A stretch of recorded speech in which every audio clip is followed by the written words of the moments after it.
Tony Stewart is talking about the bumps on the bottom of the racetrack. I spoke with Darian Grubb this morning. He told me that other drivers cannot keep their car down there, so that is why Tony and this team have worked so hard on getting their car perfect in that area.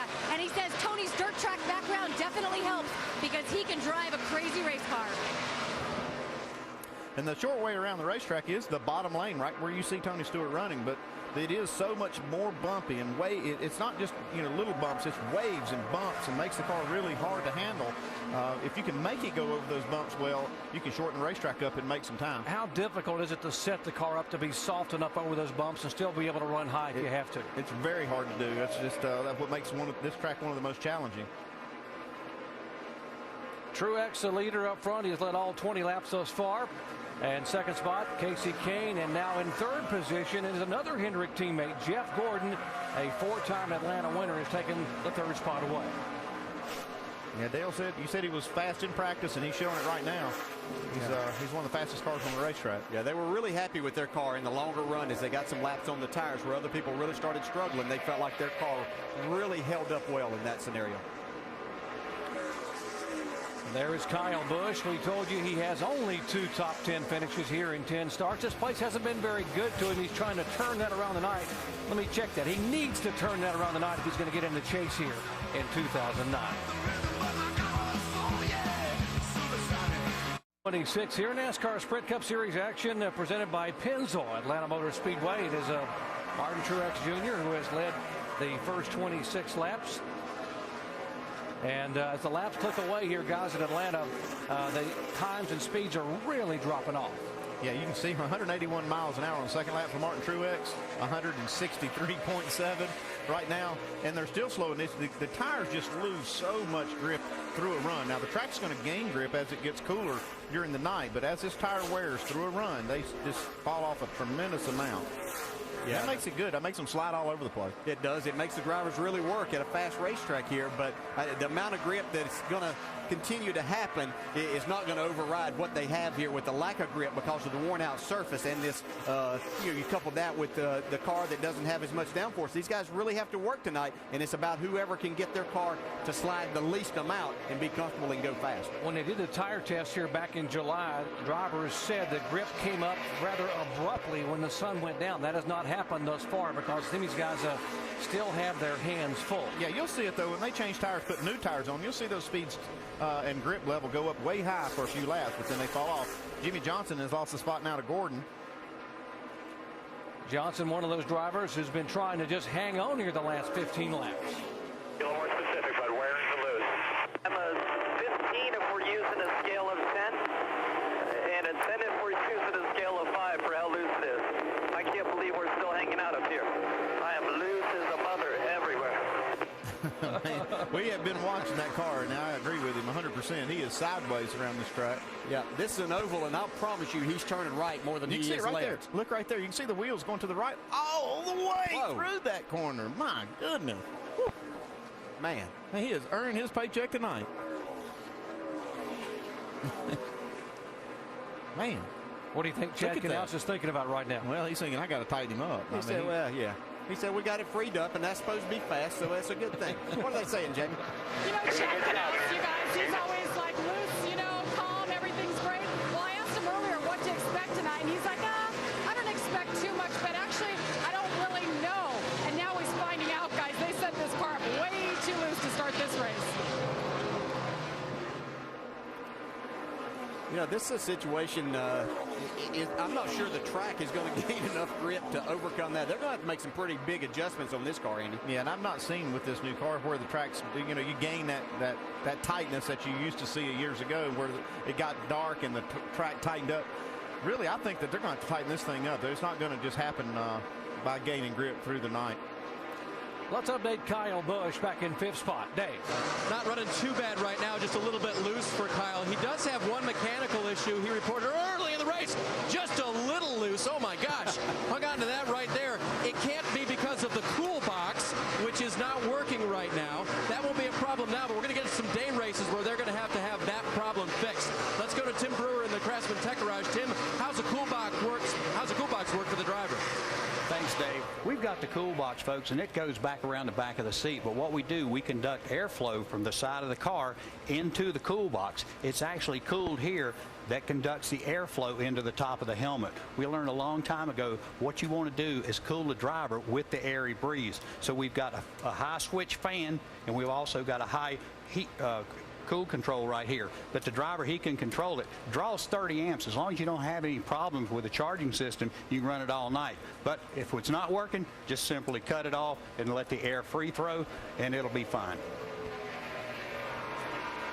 I never did. I think they need to change the name of that. Cool box is not really a good name for that. Cooler maybe, but saying it's cool. Folks, even though it's nighttime here, it's still over 130 degrees inside these race cars. It is definitely not air conditioning, in other words. No.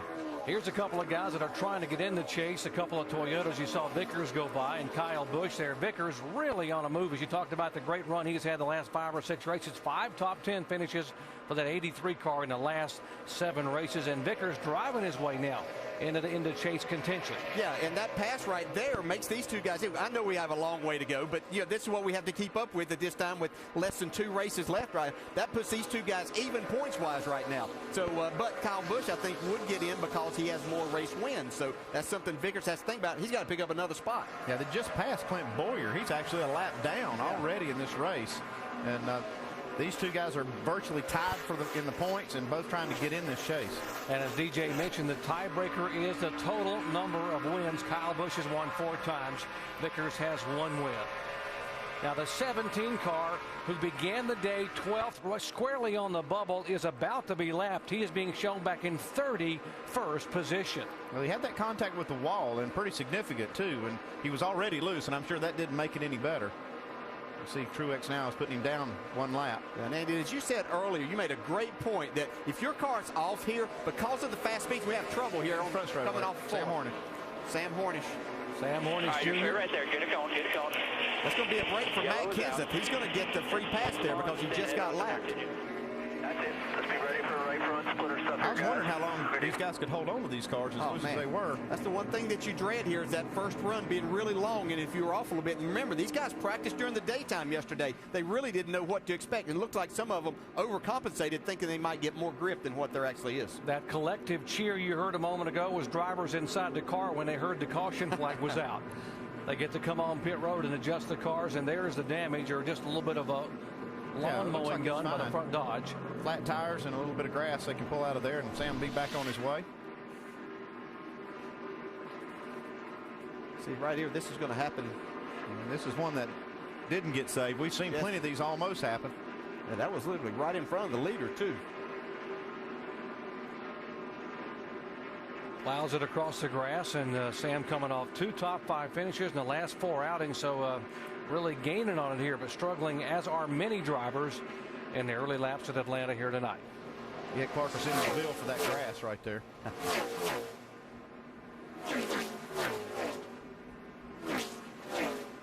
We had 29 cars that stayed on the lead lap there. We'll have 30 back on the lead lap when Matt Kenseth is given his free pass. We'll see a lot of wedge wrenches spinning down there on pit road when they come in.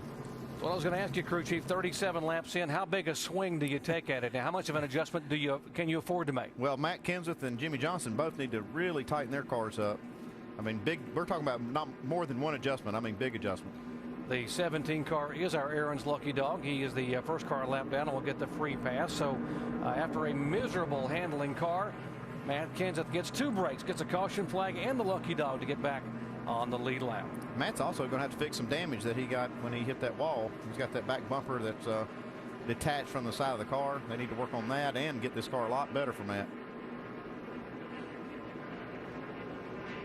Pit road should be open this time as they come by. 45 miles an hour on pit road, 55 miles an hour for the pace car. And the leader will peel off, Martin Truex Jr. Casey Kane and others coming down for the first pit stop of the night. Dave. Doc, just a little tricky for Casey Kane right now. Tight most of the run, hitting the splitter loose on just the last 5 laps. It's going to be track bar up a little, plus an air pressure adjustment. Vince? The 24 of Jeff Gordon, pretty good at the beginning of the run, started to tighten up as the run progressed, not taking a big swing at all, a little bit of a chassis adjustment and 4 tires. Jamie? The 48 on the bottom, Jimmy Johnson, you saw how loose he was. They're going to make a Panhard bar adjustment, wedge adjustment, air pressure adjustment to try to snug him up. Sunoco Fueling's down and away, Shannon. Your pole sitter says his car is just a little bit snug, but overall the balance is good, no changes.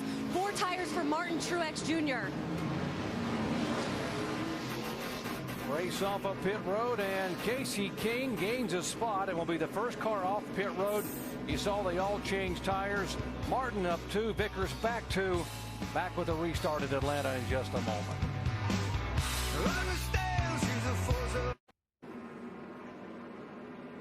Under caution the first time out at Atlanta Motor Speedway, a spin by Sam Hornish. No minimal damage on his car. Brought out the caution flag.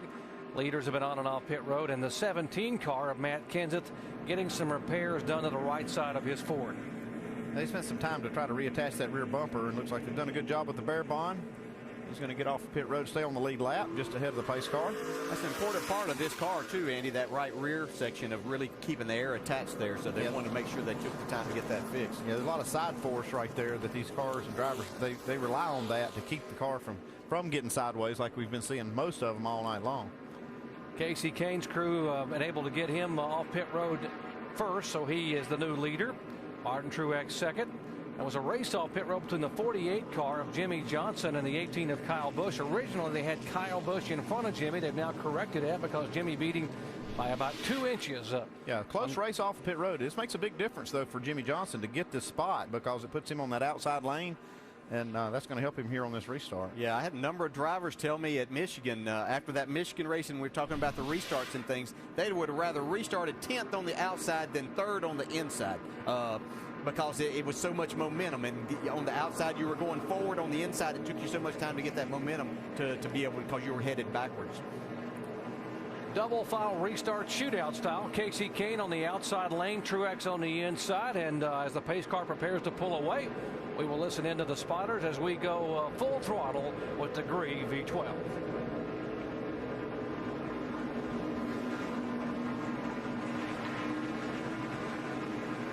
All right, we got the cars off. Be ready. Ready. Ready. Ready. Green flag. Green flag. Green flag. Got the outside.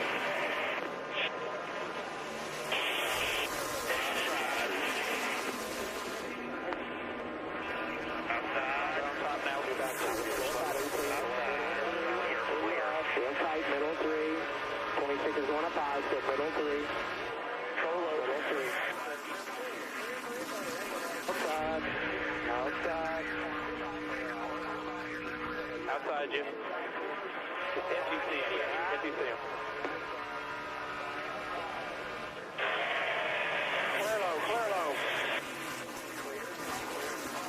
I'm keeping an eye on the head of you, too. Clear. 88 back inside. Clear by half. Just that quickly, Martin Truex Jr. retakes the lead, and here's the 24 car now. Jeff Gordon sailing by for second spot over Casey Kane. More on Casey Kane. Dave.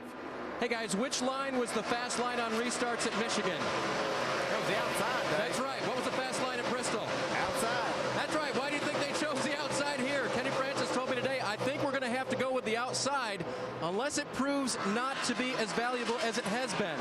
I don't know. They're going to have to look at that pretty close. Yeah, what do they think now, Dave? They might choose the outside next time, the inside next time. Yeah, Martin Truex definitely took the advantage right there from the inside. We haven't seen that lately. No, we haven't, but I think what we're seeing, Martin Truex just has a very good race car. It's able to go at the beginning of a run, and it hangs on really well, too. See the back of the 24 car just wobbling back and forth around there, and now he gets a little out of shape, and the 9 car has a shot to go downstairs and maybe get back by. See Jimmy Johnson right there kind of threading the needle between these guys. That was kind of the line that saw Jeff Gordon run a lot yesterday. It wasn't the bottom, it wasn't the top, so kind of in the middle. We see Jeff there. His car's really wiggling a lot.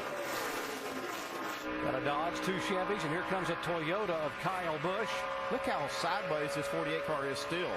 You got Kyle Busch now on the inside of the 48. Yeah, he's going to try to take both of these spots away down on the bottom part of the racetrack. 3 wide here. Wow, third, fourth, and fifth with Jimmy Johnson in the middle, and now Kyle Busch slides right up in front of Johnson. Vince. You see that 24 car of Jeff Gordon. It's a brand new car, has all the latest and greatest of the Hendrick technology. It's also the sister car of that car it just went around, the 48 of Jimmy Johnson. Steve Letarte, the crew chief for Jeff Gordon, said those two cars came here identical. Gordon's car better in that first stint than Jimmy Johnson's, but they both are fast today, and look for them to be running up toward the front. They are really happy with the way that 24 car has worked this weekend, and a pretty good first stint for Jeff Gordon, who's won here several times before. Yeah, they're both just about identical in speed right here at this point of the run. So Jimmy Johnson now trying to dive to the inside of Jeff Gordon. Denny Hamlin now trying to reel in Jimmy Johnson on the bottom of the racetrack. See Hamlin coming there in the 11 car. Will pull up on the inside of Gordon for fifth position. Yeah, that first run we saw Jimmy's car be pretty decent in the beginning, and Jeff seemed to be pretty good towards the end of the run. We'll see if that pattern holds true during this one. Here comes another Hendrick car in the picture. Mark Martin. Right side of your screen, Mark. Mark's a two-time winner here. And, folks, Mark's last win came 15 years ago, back in 1994. Hard to believe it's been that long. And both of his wins came on the old configuration of the racetrack, back when it was a pure rectangle. It was a lot of us hated to see that old racetrack there because it was so much fun to race on, but what they came with was something new and improved and had a lot of speed to it and was fast, and now it's just worn out. It's still fast. It's still matured into a great racetrack where you can really race each other, like right here. This is just great racing with the back ends hung out. You know, when the track has a lot of grip, you can't really hang it out like that. It's just too fast and too much single file racing, but when it gets worn out, it gets, I call it character. I love this kind of racing.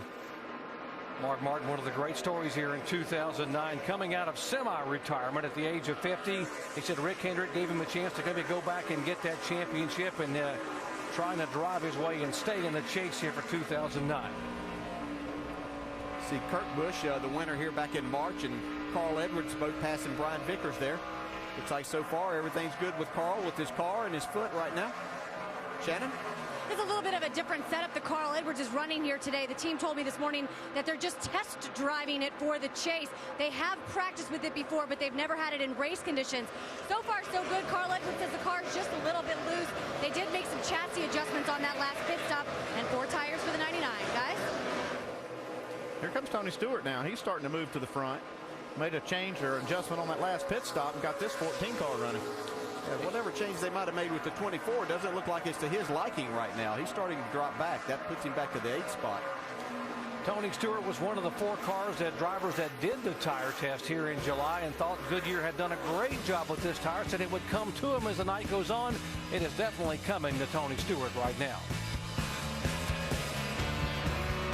Look at today's NASCAR Sprint Cup Series race on the Now Network. The current top 3 in points, all having locked themselves into the chase for the Sprint Cup. Tony Stewart, Jimmy Johnson, and Jeff Gordon as they run right now on the racetrack. And the top speed, how about 198 mile-an-hour trap speed for Casey Kane on one of NASCAR's fastest tracks. For more NASCAR stats, in-car audio, and live race radio, check out NASCAR Sprint Cup Mobile at sprint.com/speed. From the pit studio, Rusty, Brad, and Ray watching the opening miles of this race unfold. Some early thoughts, Rusty? Well, I guess looks like everybody's loose out there right now. Folks got to remember one thing. There's been no night practice here, and the drivers have just got to deal with it right now with these cars that are not handling good. They got to be careful. They got to hold their composure. They need to be talking to their crew chiefs about how to fix these cars, and above all, don't crash these cars right now until they can get down pit road and get them fixed. Yeah, one driver that's really thinking about that is Matt Kenseth. He's in 30th position right now. Got to the wall earlier in the race. Right now, he's 2 spots out of being in the chase. It's a horrible start for Matt Kenseth. And guys, we just haven't seen as many cautions as we think we'd see for as loose as those race cars are. I mean, we have seen the 48 and the 18 completely sideways, which again goes back to this new car with that wing on it. Seems when it gets yawed out, that wing lets them put a little bit more downforce on those rear wheels and straighten those things out. Coming back to what Brad said, how far back is Matt Kenseth?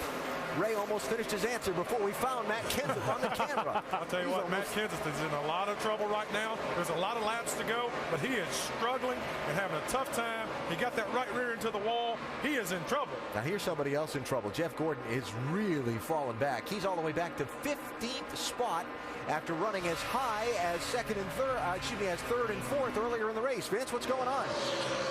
That's exactly right. The 24 of Jeff Gordon, he said, I don't know what you did to it, but it is not good. It is bad loose. And as you could tell by the way he's dropping down the leaderboard, he has got his hands full. Now they know that they're going to have cars that'll struggle throughout the course of some of these runs. And Steve Letarte, the crew chief, said, just hang on. We got a long night as we got a yellow out on the track.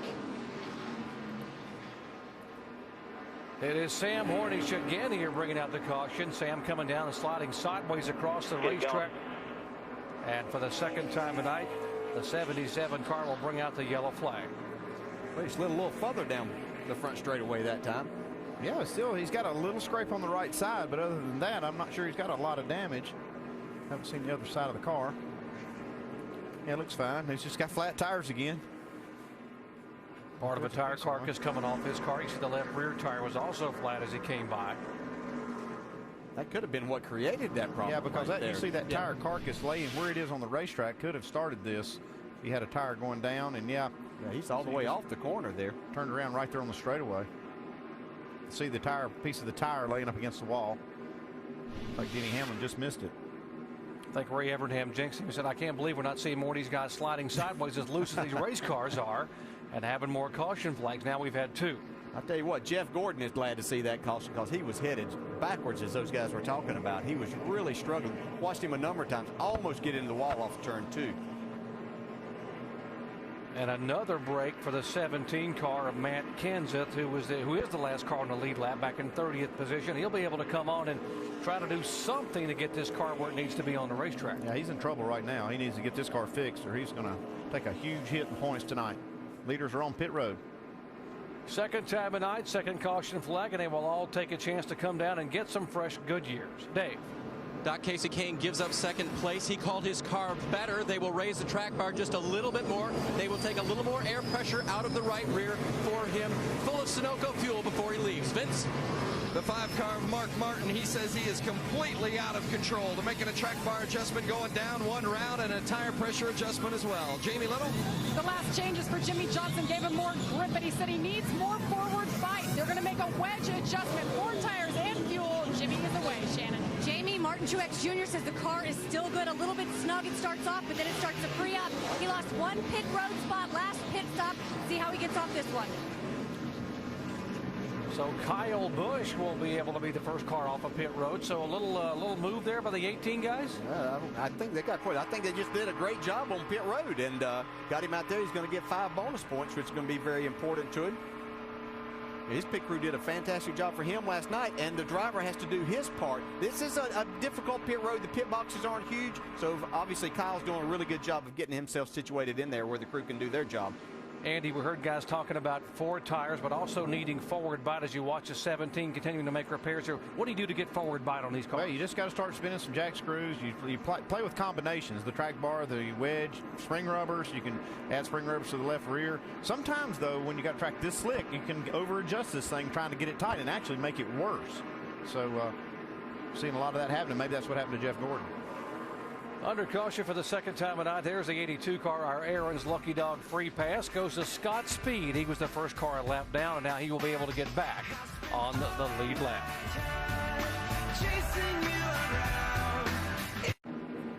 Getting set for the restart here at Atlanta Motor Speedway, finishing caution for the second time tonight. Cars have been on and off pit road. Let's show you Mark Hollywood Armstrong, who is changing tires for the 7 car of Robbie Gordon.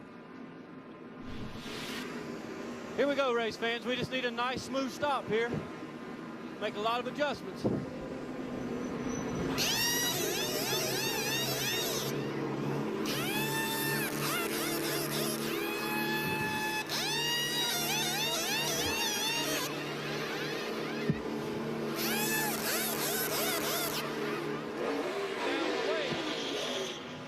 Boy, you can see just how important that light is right there on his helmet, because it's so dark in there. Yeah, and here's Hollywood now watching the replay from the pit box. They film these pit stops and then review them. Pace car pulling away. Good job, Hollywood, to get ready to go green back here at Atlanta Motor Speedway. And it is Kyle Busch who is now the third leader of the night. Kyle got the lead coming off pit road and has now led 2 laps. It is Busch, Truex, Kane, Johnson, and Denny Hamlin in the top 5. And he did choose that inside line. As you can see, Martin Truex getting really loose there. Denny Hamlin got up under his rear bumper. Here comes Johnson with a big run down the backstretch.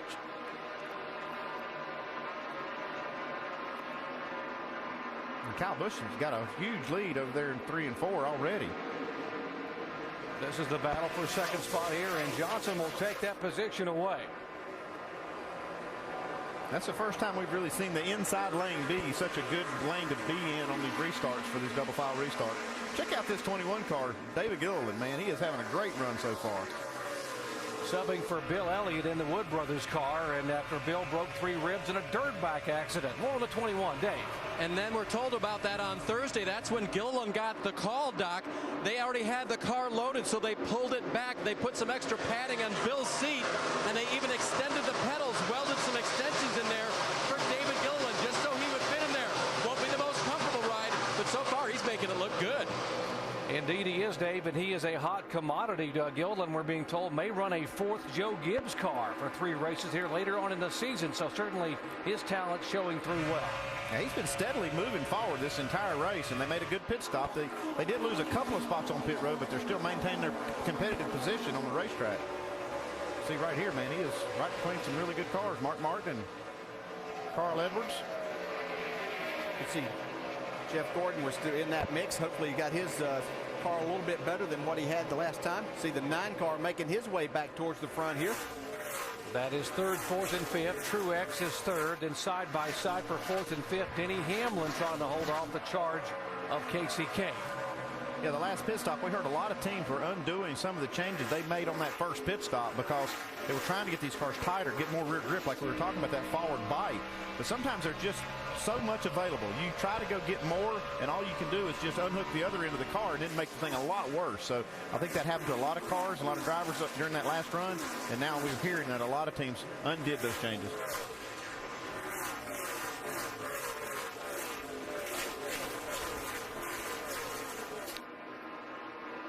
There's Reed Sorensen working just on the inside now of David Gilliland. Reed Sorensen is a native Georgia boy from Peachtree City, Georgia. Made his very first career start here at Atlanta. At his first career top 10 at this racetrack. And here comes Dale Earnhardt Jr. now. Out on the inside of the 24 car, trying to take that spot away. That is 13th position. Yeah, the last few weeks have been a lot better for this race team, with Junior getting more acclimated to each other and to these cars. Been doing a good job. Had a nice run in the nationwide race last night, so a little confidence booster for the driver also.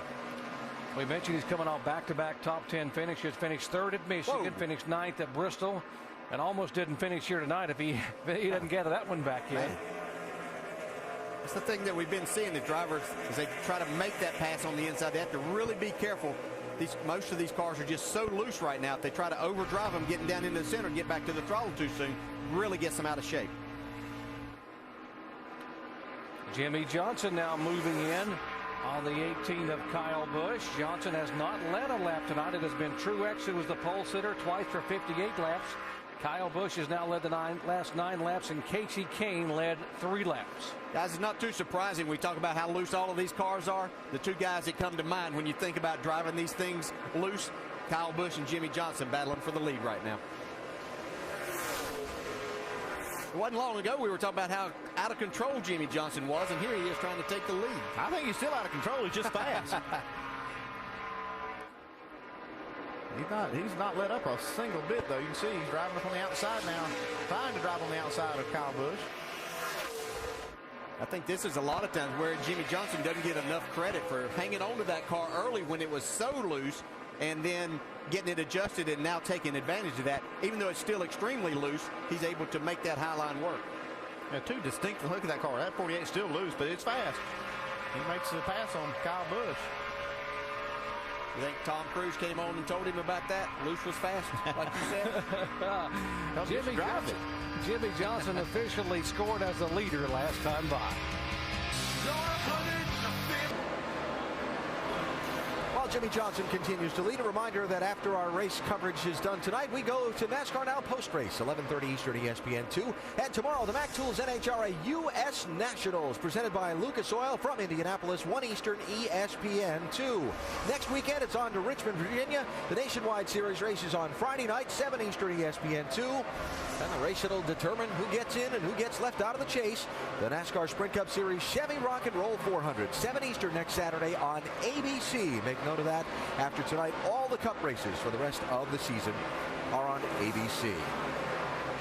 So Jimmy Johnson has opened up a 2-second lead on Kyle Busch. He took the lead at lap 72, and just a few laps later, here he is with that 2-second lead. The Miller Lite Taste Greatness Spotlights. The 3-time consecutive champ, who, if you look at those numbers, is doing better than he did last year when he won that 3rd consecutive title. And that is scary. I mean, they're getting ready for the Chase playoff coming up right after Richmond to march towards that 4th championship. But what's even more impressive is Jimmy Johnson on all mile-and-a-half tracks has a 9th place finish average, which is outstanding. Now, Jimmy, one of the guys who's locked in his place in the chase for the Sprint Cup. The guy trying to race his way in is Clint Boyer. And this isn't going so well for Clint here tonight. He's 32nd and a lap down. Oh, yeah, this car is big time loose right now. I've talked about it a little bit about what they've been doing. So Shannon Spake just told us they put a lot of adjustments in that left rear spring, dropped the track bar down to the right side. He's just screaming loose right now, like you said, Alan, a lap down. And now this is a fellow that we thought had an outside chance to get in the chase. He was in 15th position coming into this race. So right now he's even out of the top 15. And that was Richard Childress Racing's only hope to get in the chase. I mean, he is one of the guys that we talked about. He's going to be behind that magic 162-point mark and could be eliminated tonight if he doesn't get that thing up front. But just what you said earlier, Rusty, don't give up. Clint Boyer's the first car a lap down. He gets a caution. He gets the free pass. They keep adjusting on that car. You never know what could happen at the end of the night. Speaking of adjusting, Tim Brewer in our Craftsman Tech Garage. Show us a little bit about what that 33 team's been trying to do. What they're trying to do, Alan, is tighten the rear of the car up. By lowering the track bar over on the right side, you effectively tighten the car up. But what we were saying, we seen the guys actually working on the left rear and dropping the track bar down. That's going to tighten the car up also. But there again, when you put a rubber in the left rear spring, you're actually trying to increase that spring rate. You're real loose, you're going to put a half rubber in, or you can put the whole rubber in. But right now we're going back to the booth for a caution. Thank you, Tim. And it is Carl Edwards in the 99 car as we have caution now being shown for the 3rd time tonight.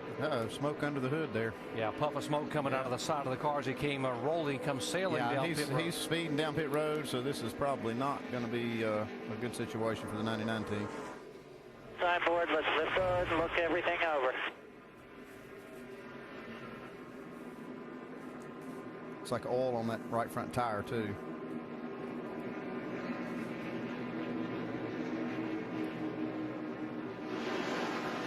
So the hood up on the 99 car, and we were just talking about how good luck is good for some, and of course Carl Edwards struggling here tonight, has not won yet in 2009 after winning 9 races a year ago. But Carl's bad fortune is a good fortune for the 33 car. Clint Boyer is going to be able to get the free pass, and he will be able to get back on the lead lap. He gets the lucky dog free pass. Let's listen in.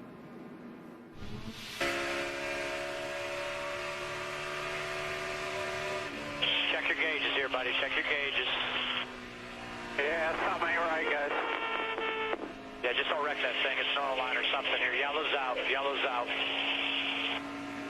Well, that's when a spotter really does help right there. Let's go down to Dave. Leader Kyle Busch, actually 2nd place, not bad, just a little bit loose. They'll make a track bar and air pressure adjustment. Jamie. The leader was Jimmy Johnson. He said, I loved that last change. It was a wedge adjustment. He said, a little more of that will help me out. I need a little more grip. 4 tires, Shannon. Martin Truex Jr. says he needs forward bite. These are the first adjustments on this car all night. 4 tires, track bar, and air pressure for Martin Truex Jr. as the field comes down off pit road, guys. The race off again, and guess who, guys? The 18 car beats them all. Kyle Busch gains a spot, changed 4 tires. And Andy, we talked about how important pit selection was. Not only great pit work, but Kyle Busch had a great spot. Well, they're getting it done on pit road. They got that first pit stall, and it seems to be paying off for them.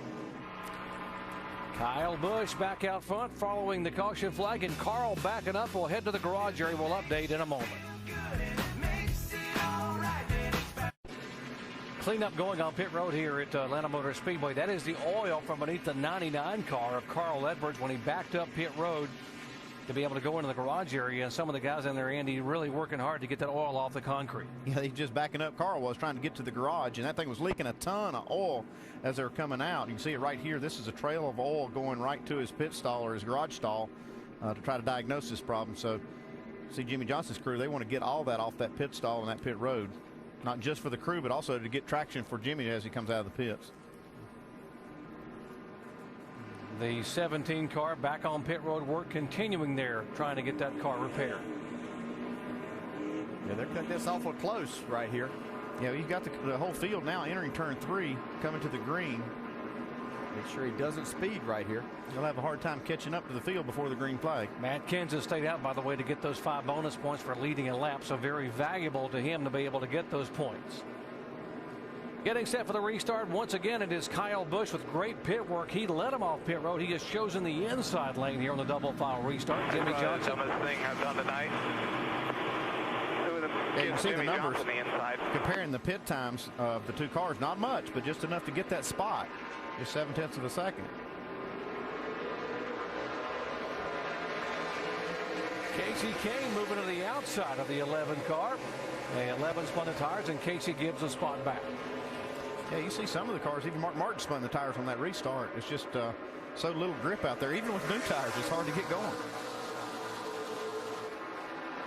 If joined our coverage, we've had 3 caution flags tonight for a total of 13 laps. And here is the scramble up front. There's a 12 car. David Stremme trying to go on the outside of Mark Martin. 42 of Juan Pablo Montoya is there. Reed Sorensen in front of that group in the 43 car having a good run. And Dale Earnhardt Jr. has already scraped the wall once, running that typical Earnhardt highlight. See him racing with Brian Vickers there. Vickers had slid back a little bit. He's got to get that thing righted if he's going to still give himself a chance to get into the chase. So Kevin Harvick and Jeff Burton, teammates there, battling each other. This is back 14th, 15th, 16th, and 17th as you look back at Burton and Harvick behind them.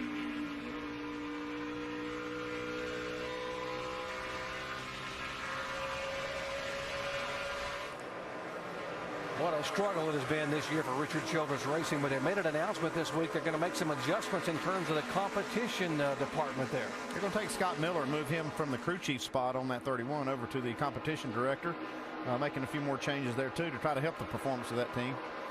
So Jeff Gordon going in a different direction than when we checked in with him a little while ago. He's moving back forward, takes that spot away from Kurt Busch. He moves back up into the 5th spot. He was probably one of those teams we heard undoing some of the changes they made on that first stop.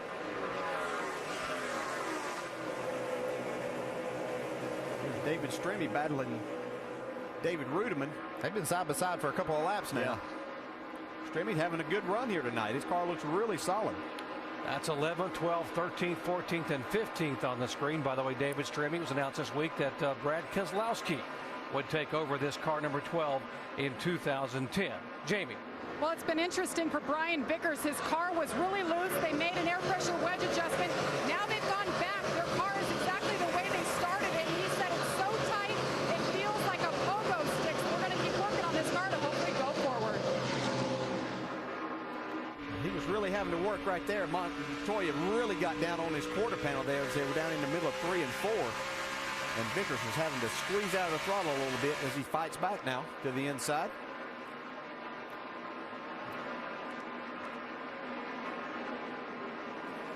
Well, we are just shuffling this bubble around here. Guys trying to get in the chase. Remember, it is tonight and next Saturday night at Richmond. That's all you got to be able to get in the chase for 2009. And Vickers is there. You see Montoya, guys shuffling up and back here every 5 or 10 laps. It's changing every lap. We see it changing while we're watching it here. So this is just how tight it is on that bubble.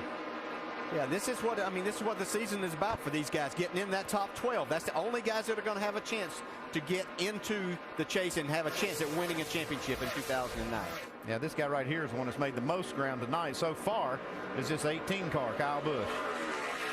There have been 6 lead changes among 5 different leaders, and it is Kyle Busch now leading the show here. Truex, Johnson, Stewart, and Gordon, the top 5.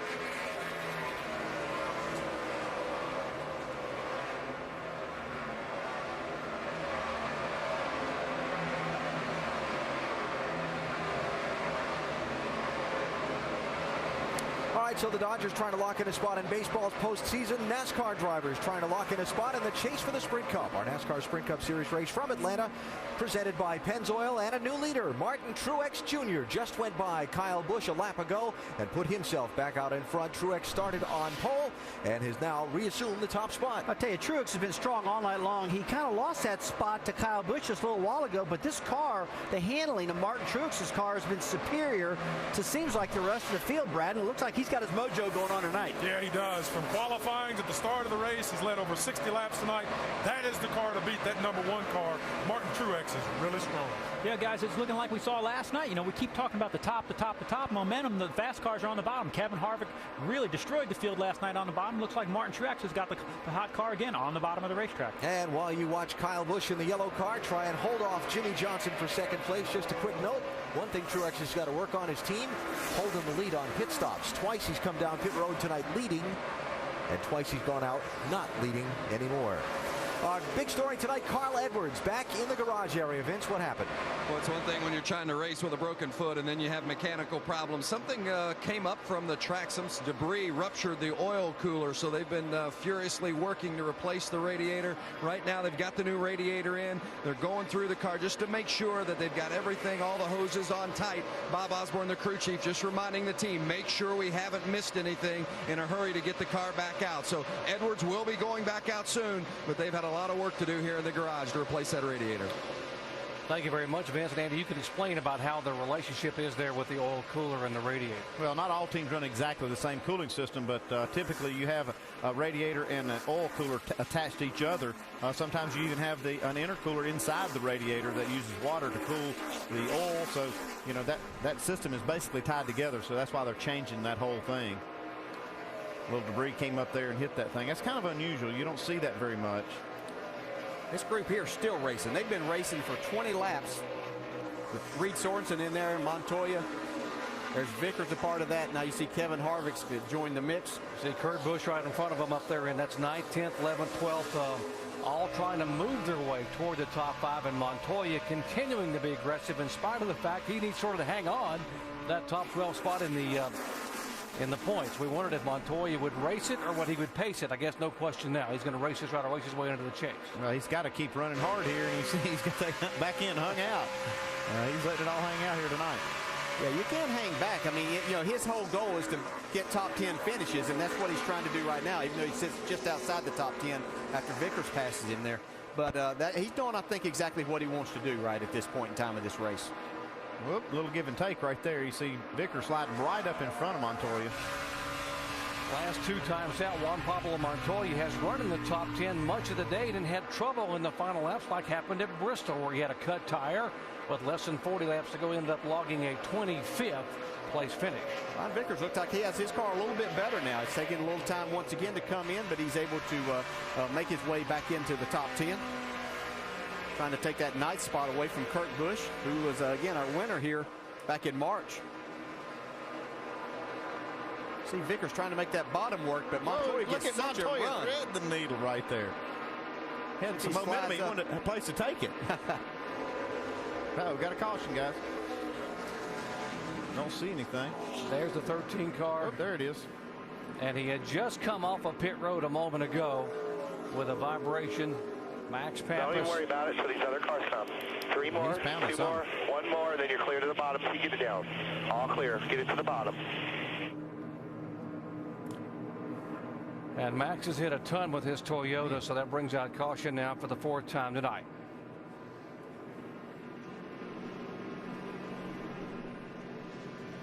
Max, the open wheel ace, who had the great run at Watkins Glen a few weeks ago, finished, got his career best finish there of 8th after a top 15 qualifying effort, and had the vibration, came on pit road. And let's see if we can see what happened as he was trying to come off. Whoa, man, that thing took a right-hand turn abrupt. It looked like something broke there. Yeah, something broke. Either a tire went flat, blew a right front, or something broke. Man.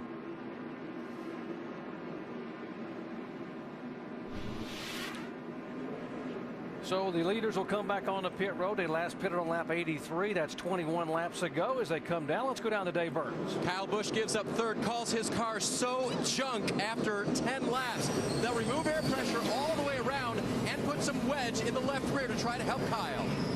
Vince. 24 of Jeff Gordon coming in. Gordon says the car's still a little bit tight in the center and the back end is swinging out.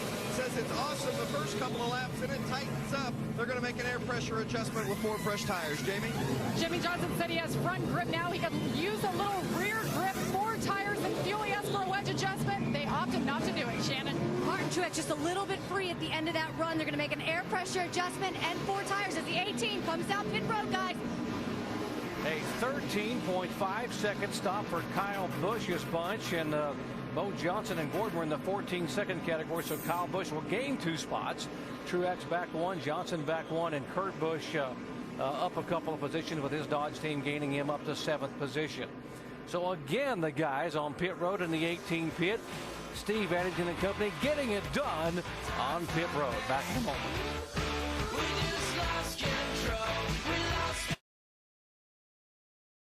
New leader after a round of caution flag pit stops here at the Atlanta Motor Speedway as we get ready for the restart. Kyle Busch, 18, has chosen the outside lane for this restart. He got off pit road ahead of Martin Truex in the 1 car. And it's the 3rd time tonight that the 1 car has come onto pit road as the leader, but left not with the lead. Now, the 1 car has the first pit stall at pit exit, and that's usually an advantage. So why is Kyle Busch getting out ahead of that 1 car? Ray, you got a theory? Well, Kyle's pitted at the other end. I think he can get in sooner without having to slow down a bunch, deaccelerating. But the length over pit road, we know the guys are pushing the pit road speed limit, and that pit road is 1,600 feet long. At 45 miles an hour, it takes you 24 seconds to get down there. At 48 miles an hour, it's just 22.7 seconds. So he could be gaining just in 3 miles an hour difference going down in pit road speed, still within the pit road speed limit. He could be beating him by a second on pit road. So he could be a little conservative coming down pit road, not wanting to get busted. I'm talking Truex now. He could be a little conservative coming down pit road.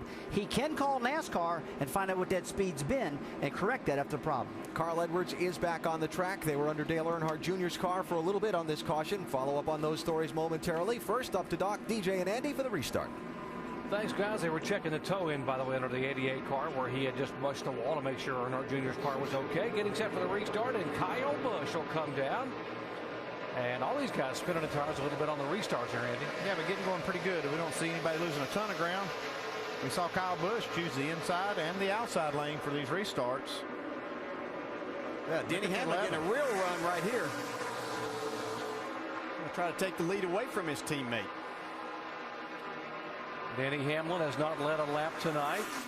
Running back in 2nd spot, there comes Tony Stewart down on the bottom of the racetrack inside of Jimmy Johnson for position. That's for 5th spot. Well, look at this guy back here. Matt Kenseth down on the bottom side of a 3-wide battle. It's not this kind of situation Matt Kenseth wants to be in, but he's having to put himself in that as he tries to battle back from being way back in the pack. He has come from 31st position to 19th, and here comes the 11 car of Hamlin. Kyle Busch's car extremely loose, and here comes Denny Hamlin for the lead.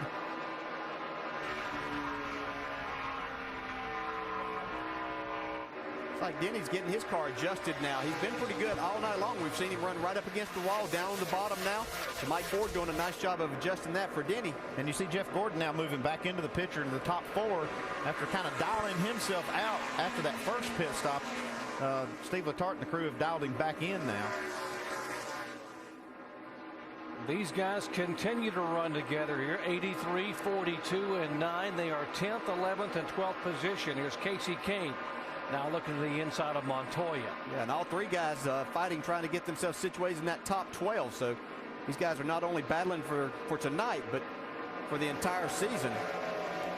See Casey Kane's car. Looks like he's going to get a little bit loose there, but he did a nice job of hanging on to it and being able to stay beside Montoya. Casey Kane's a former winner here at Atlanta. He has run really well in the spring, but he has been abysmal here in the fall races, finishing 30th or worse in 3 of the last 4 fall events at Atlanta. Just for some reason, this race doesn't suit Casey very well. Yeah, he got really loose there with Joey Logano right up on his back bumper, too, as he was still on the inside of Montoya. You see, he lost quite a few car lengths to Montoya.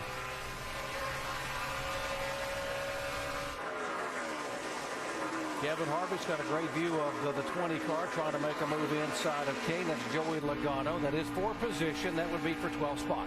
And I was watching Jeff Burton come off of turn 4 right now. I've seen him about 3 times now come off of there sideways, but he's hung on to it every time. I don't know how he's doing that. He's in the middle now. He's about to get run over, and he almost got run over coming off turn 4, like you said. Here comes Bobby Labonte in the picture in the 71 car, and he's having a great run so far tonight. This is actually about as far back as we've seen him. He's been in the top 20 most of the night.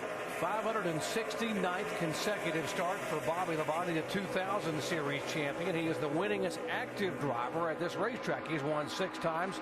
5 of those wins have come on the new configuration racetrack. And Bobby, by the way, would have been out of the week this week because they had put a rookie in the 96 car, Eric Darnell, but they decided to let Bobby drive the 71 car for 7 races here during the remainder of the season. Here we got a change for 3rd place. Here comes Jeff Gordon and Jimmy Johnson with a nice run on the outside.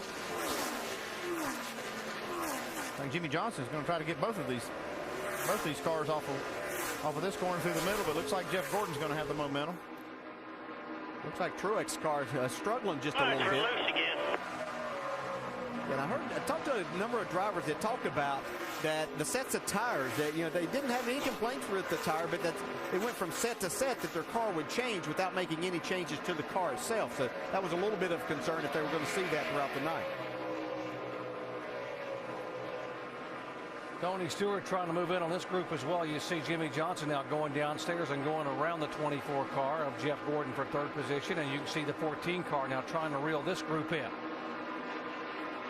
And Jimmy's got a great car tonight, too. I mean, he's been kind of up and down just a little bit, like you said, with those sets of tires, but he's overall had probably the strongest car.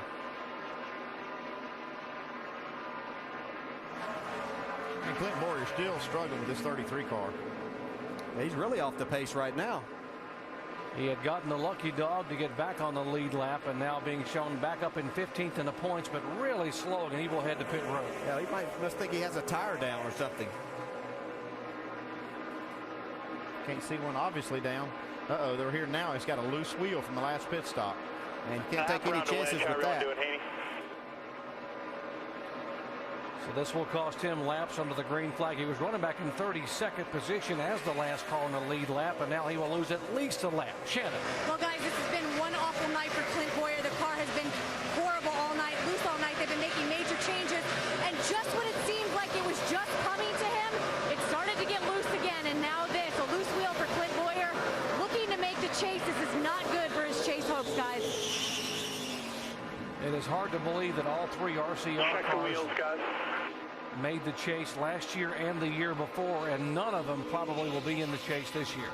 Shows you how competitive this sport is. You lose just a little bit and you're out to lunch.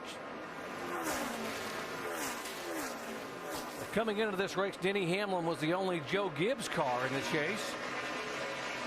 And there's the wheel that came off the 33 car. You can see where the wheel just began to wobble and sort of galled its way out around the studs. Yeah, that's what they want to check for. They want to find which one it was, and they can see, we're here now, it's the left rear. They want to see which one it is that's elongated because those studs will get damaged after that wheel's been loose, and they want to make sure that they hammer those on that side to get them tight every time.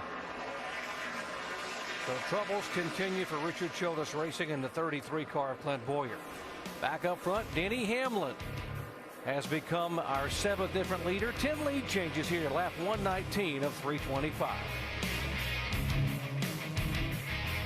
It's an ESPN college football Labor Day doubleheader. First at 4 Eastern time, it's a battle of Big East rivals as the Bearcats of Cincinnati take on the Scarlet Knights of Rutgers. Then at 8 Eastern time, we feature a Sunshine State rivalry as the Hurricanes of Miami face Bobby Bowden's Florida State Seminoles for Atlantic Coast Conference bragging rights. College football presented by Cars.com and college football primetime on ESPN tomorrow. For more information, log on to ESPN.com. A couple of good ones on the gridiron and a good one going on here at Atlanta Motor Speedway. Denny Hamlin, who's a big Virginia Tech fan, disappointed last night in the outcome of his Hokies against the Crimson Tide of Alabama. Got to be pleased with what's happening for him tonight as he is the leader here by about half a second over Jimmy Johnson. Jimmy Johnson, though, in that 48's been slowly reeling him in. Working the top side of the racetrack. You see Jimmy right there. Not all the way against the wall like we've seen some cars, but he's working that high lane pretty much. But he's run down. He made about a second and a half difference to get to close here and try to take this lead away. Now Carl Edwards back on the racetrack, Doc. We mentioned he is back out 23 laps down, guys, in 39th position. If you just joined our coverage, Carl had a ruptured oil cooler and brought out the caution back on lap 82. Went to the garage area and had to have the oil cooler and the radiator replaced. Now back out into a spot tonight, but he'll make for it.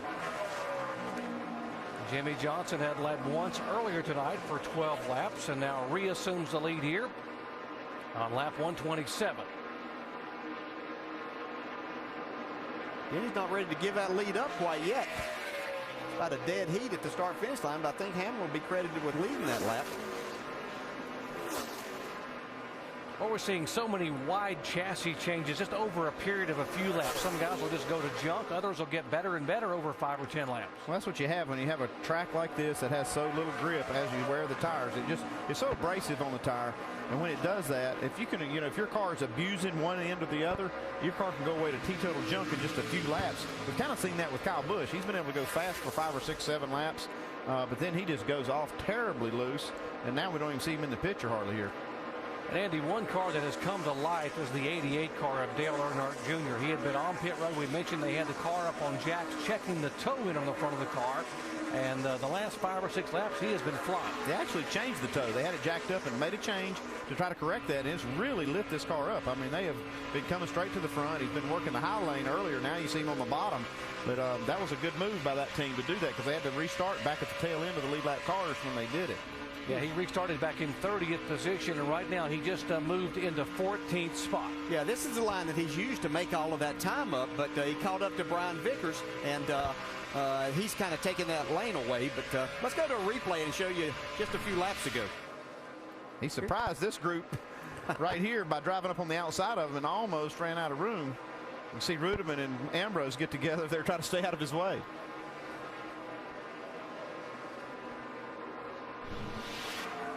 Let's update more on the 88. Vince. Well, the toe was just out of position just a bit, but they gave it a good look, made some adjustments, also made a wedge adjustment and air pressure. This car was bad, fast, in race trim and practice, so they expected a good night tonight. You see Lance McGrew there. He and Dale Jr. just had an interesting exchange on the radio, and Dale told him, "Don't talk to me while I'm in the corner." And Lance said, "You were talking to me while you were in the corner." And Dale just chuckled and said, "Yeah, but I'm the driver. I can talk to you wherever I want." That's always a good sign. When you're having fun on the radio, you know you've got a good race car. Caution on the track. 31 car coming down pit road, and we are being told debris up in turn 3 is the reason for the caution flag. Here, there's a vibration on Jeff Burton's car, and that's why he's coming down pit road. He is going to go down a lap as the leaders come by. Yeah, and he actually almost beat Jimmy Johnson. That start-finish line stretches all the way across into the pits, but I believe that Jimmy Johnson still got there first and put Burton a lap down. Some debris on the racetrack there. NASCAR has spotters out and take a look at it. You can't tell if it's rubber or plastic. You want to make sure it isn't metal. And sometimes they say they'll see something on the track and they'll say, well, it's out of the groove. Well, tonight the groove runs from wall to wall. That's right. So they have to keep the track clean. Yeah, if they can see it, then it's in the way. It's in the groove. The groove's from here to Marietta tonight. 5th caution flag tonight. We've had 5 cautions total for 18 laps, 11 lead changes, 7 different drivers. Andy, as a crew chief, it's kind of refreshing sometimes to come to a racetrack where you don't really have any decisions to make as far as tires go. No, that's right, because you don't have to worry about, well, am I going to get 2, stay out? Every time the caution flag flies tonight, they're going to put 4 tires on. Got to wonder if the 18 car will be good on pit road again.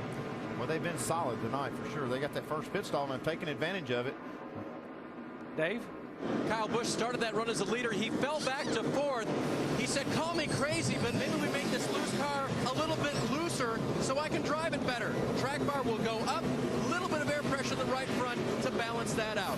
Vince? The 24 car of Jeff Gordon. Jeff says it's the best it's been all night through the center, but it's a little bit loose off, so they're going to make a slight air pressure adjustment and 4 fresh Goodyears. Jamie?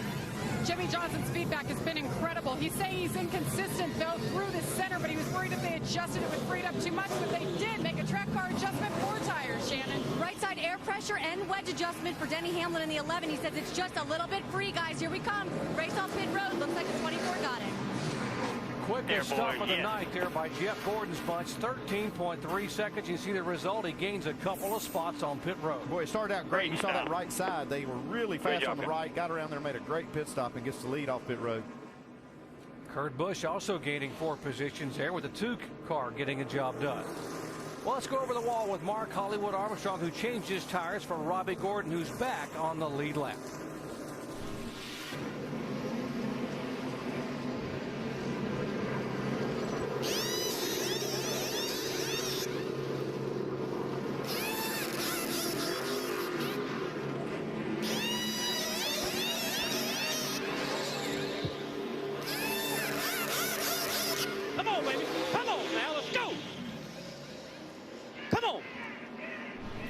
That's how they get it done in a hurry on pit road. Robbie Gordon, by the way, back in 26th position.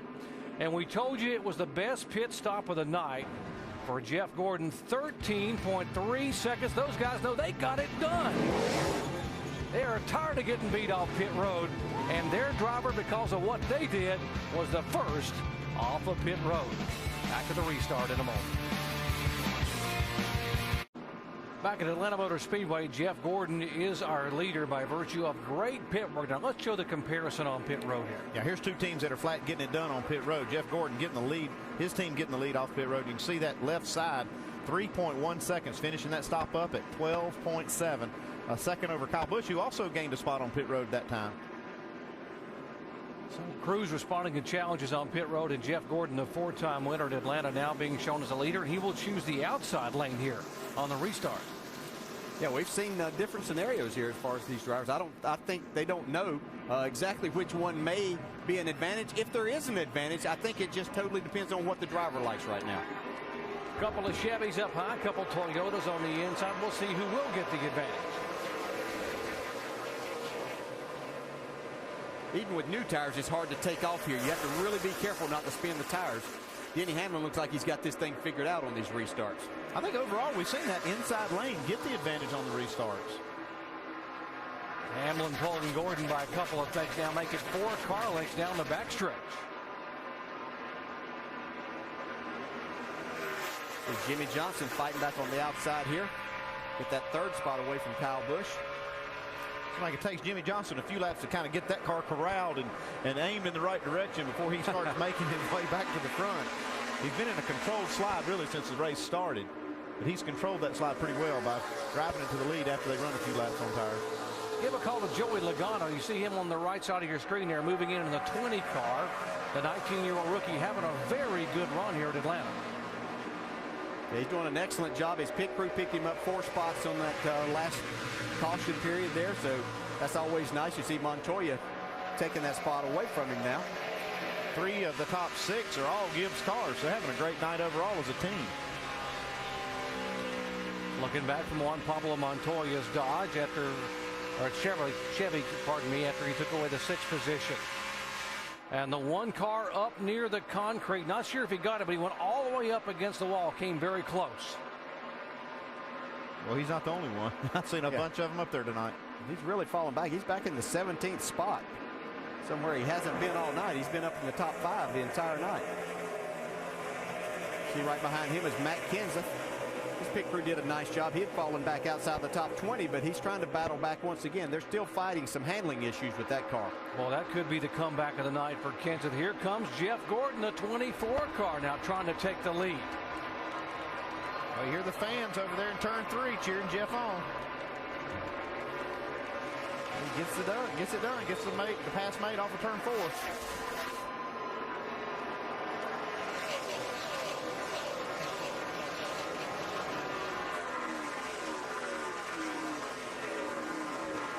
There's the 29 car of Kevin Harvick, who was in the top 10 when he came on the pit road a moment ago and had some issues on pit road, and now being shown back in 14th position.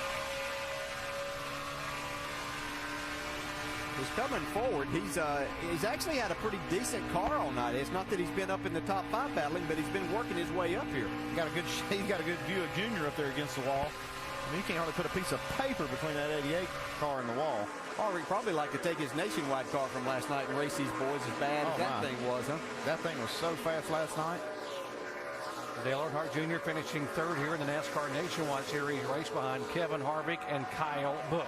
Once again, see David Stremme in this mix also. He's having a really good night as he takes the spot away from Casey Kane. They're trying to take the spot away. Yeah, Stremme is hung in the top 15 much of the night, and up front they continue to swap back and forth. Jeff Gordon, Denny Hamlin, and now Hamlin goes all the way down to that yellow line and bobbles a little bit. That bottom lane is very, very bumpy. And that's why it's so hard to stay down there. You really have to, when you're enters turn one, you try to drive outside of those bumps so it doesn't upset the car too much. Then you really get some bumps as you come out of turn two. There's not a lot of bumps up there where Junior's running. There are some spots that you can see that car really loose. He's really driving this car, doing a great job. Rolling over and spinning out off a little bit. See, down in turns 1 and 2, he goes back to the bottom of the racetrack. See, things kind of reversed. Whoa, man, that thing's out of control, bro. Here comes Martin on the move. Taking the sixth spot from Tony Stewart is Martin. See in front of him, there's the 42 of Montoya up in fifth. Both those guys doing exactly what they need to do tonight. Good, solid runs. They don't want to have to just fight all night at Richmond next Saturday night to get themselves situated in the chase.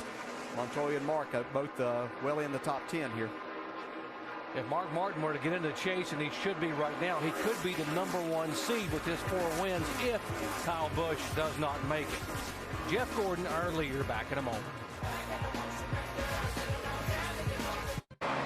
Jeff Gordon leading not quite to halfway of tonight's NASCAR Sprint Cup Series race at the Atlanta Motor Speedway. Gordon out in front of Denny Hamlin, Jimmy Johnson, Juan Pablo Montoya, and Mark Martin, your top 5. Right behind them in 6th position is Kyle Busch, who has been out in front of this event on a few different occasions tonight, 3 times for 24 laps. Kyle, one of the guys fighting for a place in the chase. He started this race just outside the cut in that race to the chase, and we're going to award our Gillette in the clutch moment move tonight to Kyle Busch's pit crew, because 3 different times in this race he's come down pit road not leading, and he's gone out of pit road with the #1 spot. No, man, everybody's got to have a pit crew, and that is such a good feeling for a driver to be running good in a racetrack and don't give it up on pit road, and they've been helping him out all night long. To find out how your favorite athletes prepare for success, go to ESPN.com and search Locker Room Report. Right now, though, Kyle Busch falling back a little bit in this stretch of the race. He's back to 8th position. Let's go up to speed and update some of those contenders for those final spots in the chase for the Sprint Cup. We'll start with Jamie Little at Juan Pablo Montoya's pit. Well, you guys just mentioned him. He has come to life. He's been kind of hovering around the 10th place position, but his car, they have been adjusting track bar adjustment. He said it's better. He just needs a little more forward bite. This is his favorite car. They call it the Indy car, Vince. Well, the 5 car Mark Martin is running 5th. Atlanta, one of the toughest challenges for crew chief Alan Gustafson. High-speed track, low grip, new tire, the unknown of night racing. He said you can really miss here and have a miserable night, but they haven't missed. To Gustafson's credit, Mark Martin is running 5th. And Brian Vickers right now running 7th, and he too is coming to life. They've been adjusting, making air pressure and wedge every single stop. He finished 5th here in the spring, but they opted to bring a different car, and so far it's working out for him. But in the points, he's currently 14th. Dave? Kyle Busch runs back in the 8th position now.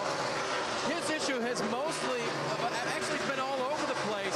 He actually wants them to check the track bar height when they get back to the shop. They've been mostly down on it, up just a little. He thinks something's a little wrong with it right now. He's still 13th in the points as they run right now. Now Casey Kane is 10th in the championship right now. He's in, but trying to hang on. His car has been mostly loose all night long, but he's also had a brake issue. He says, I've hardly been on them, but every once in a while, it just goes to the floor, and that is disconcerting. Vince? Well, the 17 of Matt Kenseth comes into this race 12th in points on the bubble. He says, Drew Blickensderfer for the crew chief says that there is definitely stress on this team, and the crew guys have felt it, but he's trying to talk to his pit crew guys about don't be tense tense about it because we don't want to make mistakes on pit lane because of the fact that we are indeed wrapped up in the tension of being in the chase. Now, the 39 car of Ryan Newman came into this race 7th in points, pretty solid, 84 points up on 13th place Kyle Busch. They came here with a brand new car, and Ryan Newman said he felt good. Obviously, they're here to win. Those valuable points of winning races would come in handy at the chase. Dave? Vince, Greg Biffle has had a bad night. They had a bad practice session. Their car has not gotten any better, mostly loose. They started the day 8th in the points. They have fallen to 11th. They've not been able to get that car right, and at times Greg had just said, I can hardly drive the thing. Doc? A lot of issues for Greg Biffle, and not a good time to be having issues here at Atlanta Motor Speedway. Now, that was an update on the drivers who are in the bubble or as far as trying to get into the chase up front. The guy they're chasing on the racetrack, Jeff Gordon. Remember, earlier in the year, it was Jeff Gordon who snapped a 47-race winless streak on a 1.5-mile racetrack in Texas. He's on a 1.5-mile track here tonight. Standings for the AT&T fastest pit crew of the year. Points are accumulated by the team who wins a race by fan voting and by an ESPN pick. And you see right now Jeff Gordon leads Earnhardt Jr., Stewart, and Matt Kenseth. You can make your pick for the AT&T fastest pit crew of the year by texting the car number for the pit crew you think is fastest and most valuable in each race to 2258. Standard messaging rates do apply. Jeff Gordon is a leader here at Atlanta Motor Speedway. It is Hamlin in second. And this 88 car of Dale Earnhardt Jr. has been on the move, and he is coming in a hurry. He's in the top 5, and he's just passed Jimmy Johnson. He was working the outside of the racetrack, I mean, way up against the wall, coming like a freight train and passed a ton of cars. And then he finally gets up here and he starts working the bottom a little bit. But here's another car that's been flying. How about Kevin Harvick, DJ? He came out of the pits in 15th position, and he is picking them off one by one. He's now all the way up to 3rd spot. And just driving the same line that he ran last night when he dominated the nationwide race. He's got this car hooked up on the bottom of the racetrack. And he is coming. He's been 4 5/10 faster than the leader here most laps recently. Best run Kevin Harvick has had in probably a month and a half. He only has 2 top 5 finishes all year. He had a 2nd at Daytona and a 4th here at Atlanta back in the spring. I was talking to Richard Childress earlier today, and he felt like that he and Harvick had kind of got on the same page. Been a lot of stuff out there. Was Kevin leaving? Was he staying for next year? He assured me Kevin's obviously staying there for next year, and they got a lot of things worked out as we come to the halfway point of this race, but he felt like they were really going to have a solid night. It's amazing how when you can figure the cobwebs and get everybody on the same page with the meeting he had this week with Childress and the whole organization, that things tend to improve on the racetrack. Yeah, and as we said, look at these speeds, Andy. They talk about that, how things have fallen off, but the biggest thing is Kevin Harvick's car is not falling off as bad as Jeff Gordon and Denny Hamlin. Yeah, you can see on lap 162, he's almost 3 miles an hour faster than Jeff Gordon. So his car is really hooked up now, and it's finally, you know, Harvick really likes the bottom of the racetrack, and he worked it to perfection last night. And it's taken him a while this race to get his car to do what he really wants it to do, to try to run that same line and be as effective as he was last night. You see, he's right below that yellow line, Harvick is. Here's a battle for 8th position. Juan Pablo Montoya in the 42, and he will lose that spot to the 00 of David Rudiman. Yeah, this is really Rudiman's first time into the top 10 tonight, but he's made a nice run, made some adjustments on his car, and got it where he's got a lot more speed to it. So good to see David Rudiman up in the top 10. Rudiman has gained a spot in the point standings. He's now being shown 147 back of 12th position. Boy, it's really tightened up front. You see Hamlin's already caught the 24 again. And here comes that 29. He's going to blow right by both of these guys. You can see Gordon's really started to struggle here. His car was fast there for about 25, 30 laps, and now he's starting to fall off some. Denny Hamlin's making his way back to him. Don't know if he's going to get the lead back before Kevin Harvick passes him, though. Got to believe Kevin Harvick is hungry to lead a lap. He has led only one race all year long. That was 9 laps at Las Vegas. None since. That's a long dry spell for Harvick. There's Hamlin taking the lead back as they get to turn 1. Kevin Harvick is really moving, Jamie. Well, I'll tell you, a lot of confidence going to victory lane last night. He actually learned a lot of things. He told me some things he learned last night that he could put into this race tonight. What was that? Well, they made adjustments last night, anticipating some changes. They didn't work. They ended up going back to how they started the race. That's exactly what they've done tonight. They didn't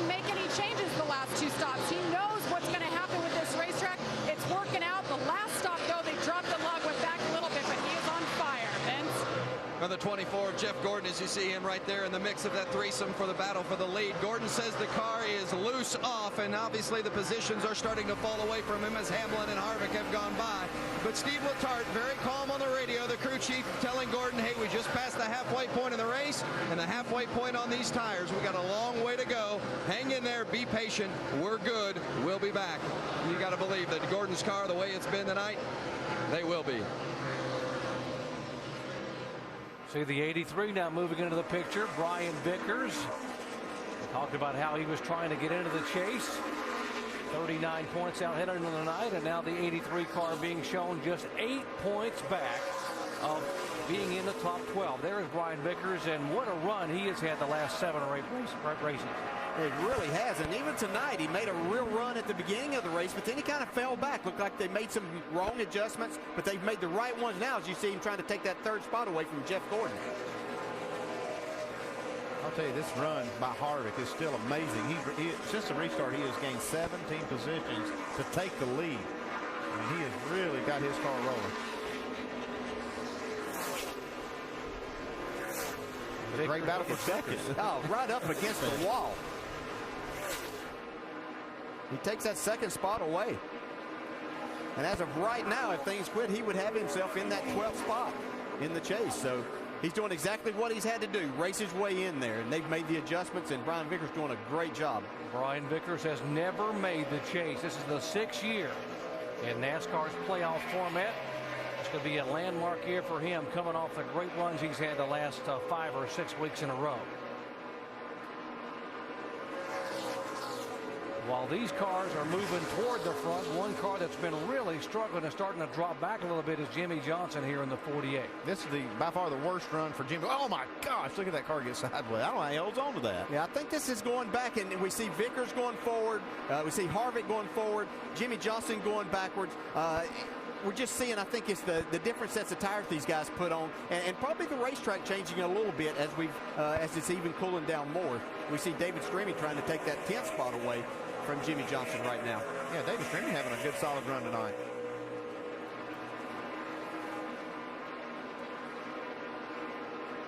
$172 laps in the books here at Atlanta Motor Speedway, so we are past the halfway mark. Jimmy Johnson struggling a little bit, and is this guy, Kevin Harvick, that is looking like the Kevin Harvick of old. As Harvick came out of pits in 15th position and is now being shown as our leader. Carl Edwards, David Reagan, and Matt Kenseth are all driving the all-new 2010 Ford Taurus, and you could be too. Go to I'mDriving1.com to hear what the stars of Ford racing have to say and register to win your own 2010 Ford Taurus.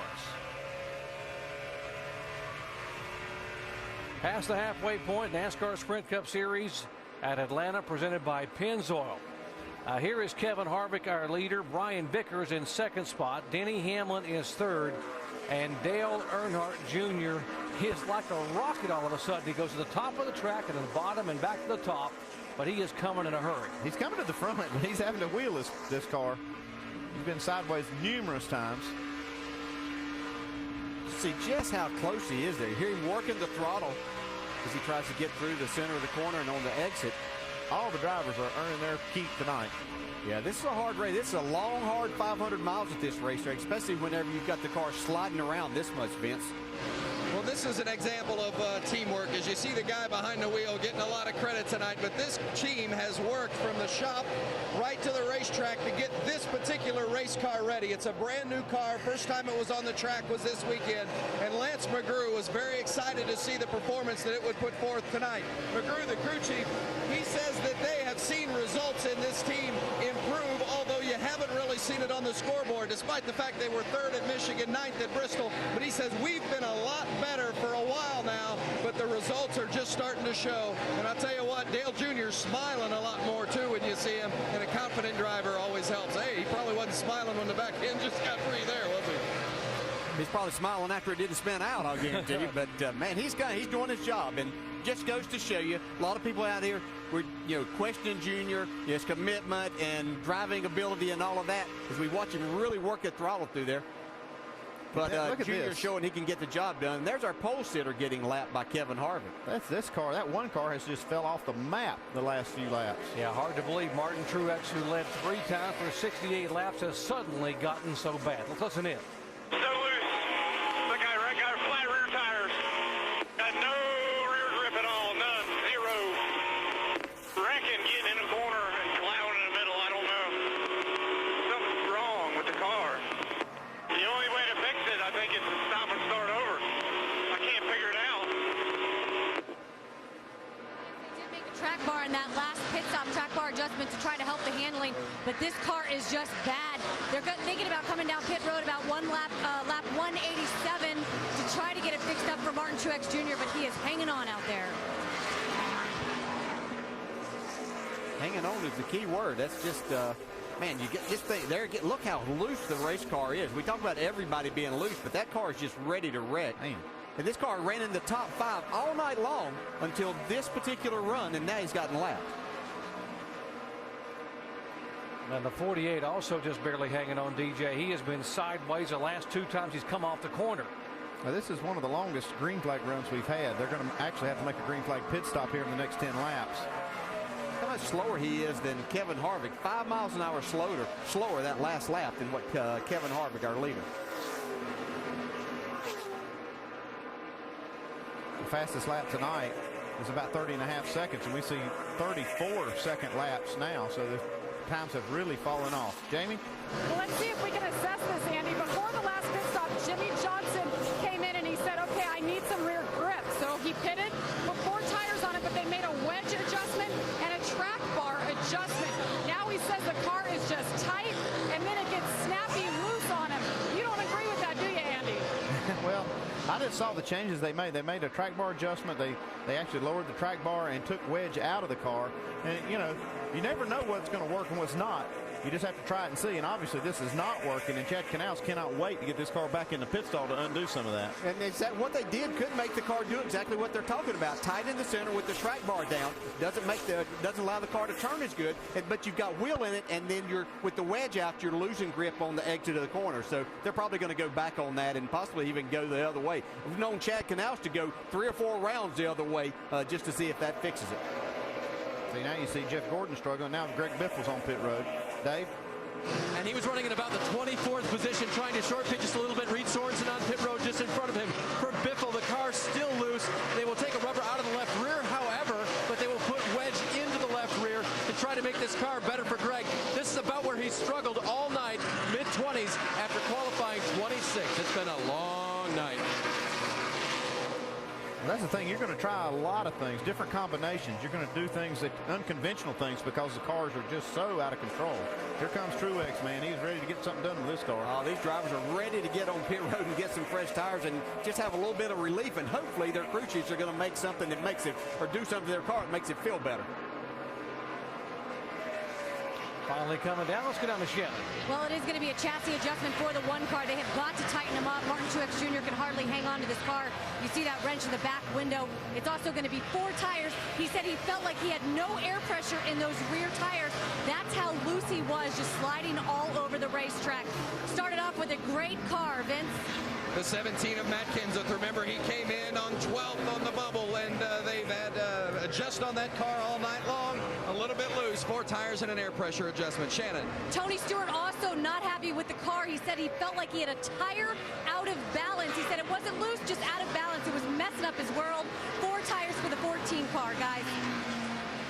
18 of Kyle Busch is on pit road. That car loose. They will make air pressure adjustments for Kyle. As they go around to the left side, that'll be a 4-tire stop, packet full of fuel, and they'll put a spring rubber into the left rear to try to tighten that car up. Vince. The 39 car, Brian Newman, his car has been inconsistent throughout the course of the night. A little tight here, a little loose there. He said he didn't like that last set of tires, so they gave him 4 fresh tires. Dave. Casey Kane is in just a tick down on the track bar, just a little bit loose. Casey had been running in the 8th position. This crew going to work now on the left side. They finish up as we go back to Vince. The 24 car of Jeff Gordon, he said he just just felt like it was plain worn out. He said it's loose and tight. They're making an air pressure adjustment to give him some more comfort. Jamie. And Jimmy Johnson, who's having all those problems. You see the wrench in the back. They are going back on those changes from the last pit stop. 4 tires. See if this is going to help for Jimmy, but they're taking a long time on that left side. Now he's down and away, Vince.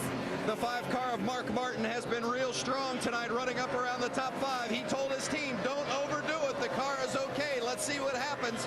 4 tires and fuel, a little bit of an air pressure adjustment for the 5 car of Mark Martin. Shannon. Well, I'm sure it doesn't surprise you to hear that Denny Hamlin is loose. They're going to make chassis adjustment, track bar, and wedge. 4 tires for the number 11 car. This team had such a great run going. The car is just loosening up. Jamie. And your leader, Kevin Harvick, locked him up coming in. He came in hot. Second time this year. He has led laps here again. No changes. He's so happy with this car. You see him there going around to the left side, putting 4 tires on, filling it up with Sunoco fuel.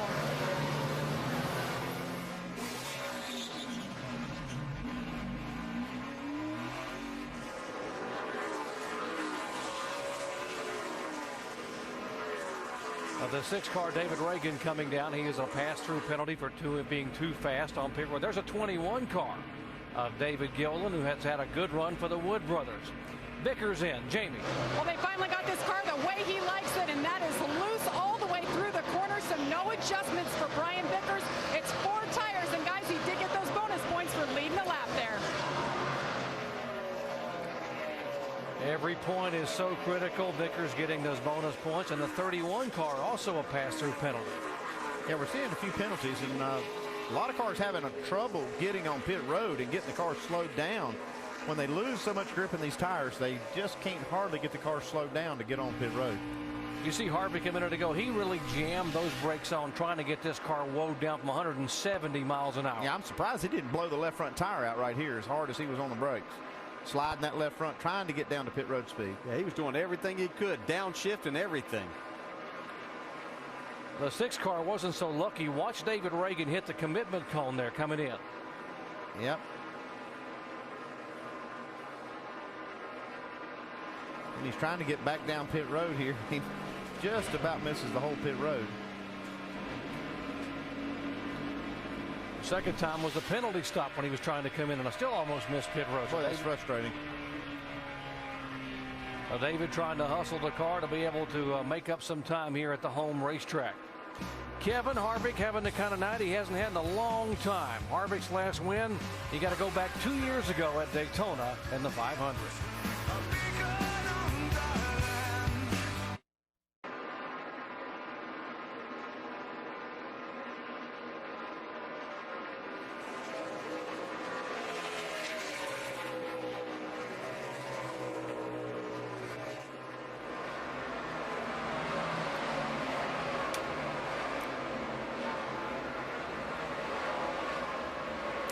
So while the Padres try to outshine their division rivals, the Dodgers in baseball, Kevin Harvick's trying to outshine all those guys who are going to race for the championship in the NASCAR Sprint Cup Series. We welcome you back to Atlanta. Our coverage tonight presented by Pennzoil. Harvick, after the recent round of green flag pit stops, has a 5.6 second lead on second place Denny Hamlin. Kevin Harvick has had, at best, a difficult year in the NASCAR Sprint Cup Series. He's not going to make the run for the championship. But this night, he's certainly outshining all those guys who are fighting for those playoff spots. Yeah, and it gives him a great opportunity to build some momentum with this race team, as DJ touched on earlier. A lot of different things going on, a lot of rumors and innuendos. This shows that this team is capable of running up front and having an opportunity to win races. And so it's good to see this for RCR, as well as Matt Kenseth, who I said earlier was in a lot of trouble.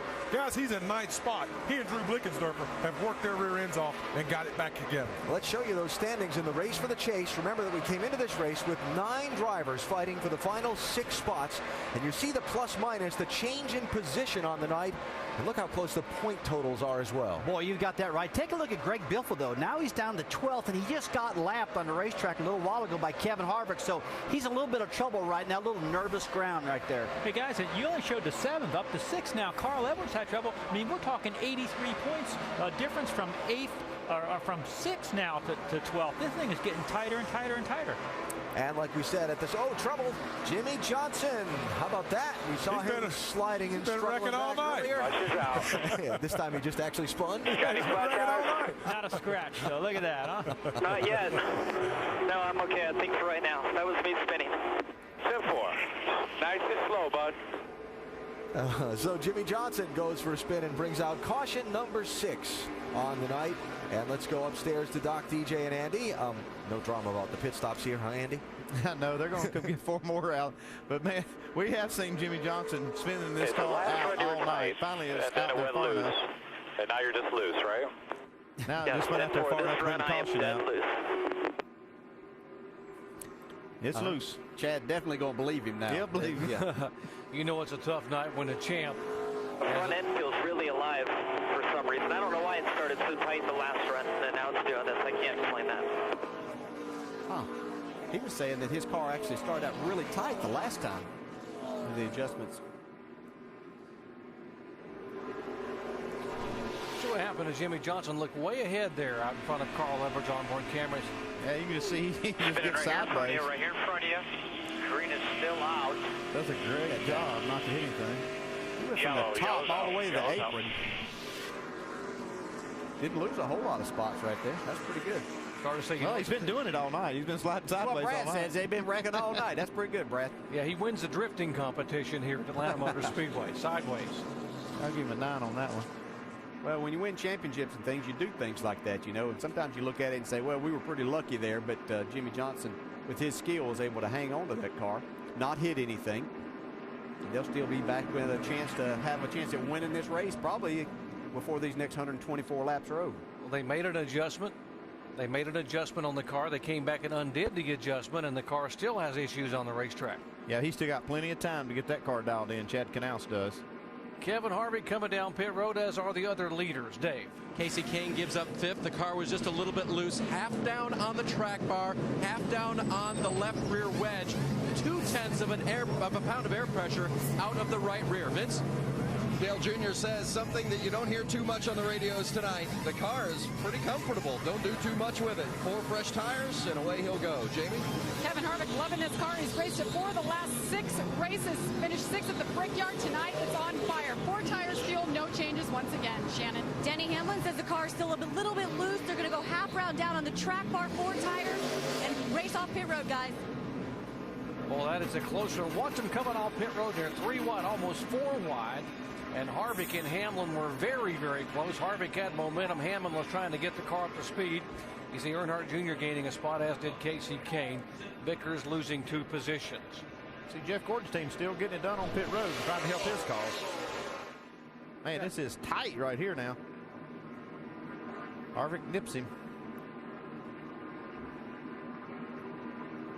So Kevin Harvick, for only the 2nd time this year, leading a race in NASCAR Sprint Cup competition. And not good news for Tony Stewart. We are being told that they are missing a lug nut. They're going to have to come back on pit road. That's a costly mistake right here. You see him struggling trying to get it back on, and the jackman let the car down, and the front tire changer just could not get that nut back up on there. So Tony will come back in. The good news is he's the points leader and already secured in the chase, but wanted to have a good run here at Atlanta. Back with a restart here in just a moment.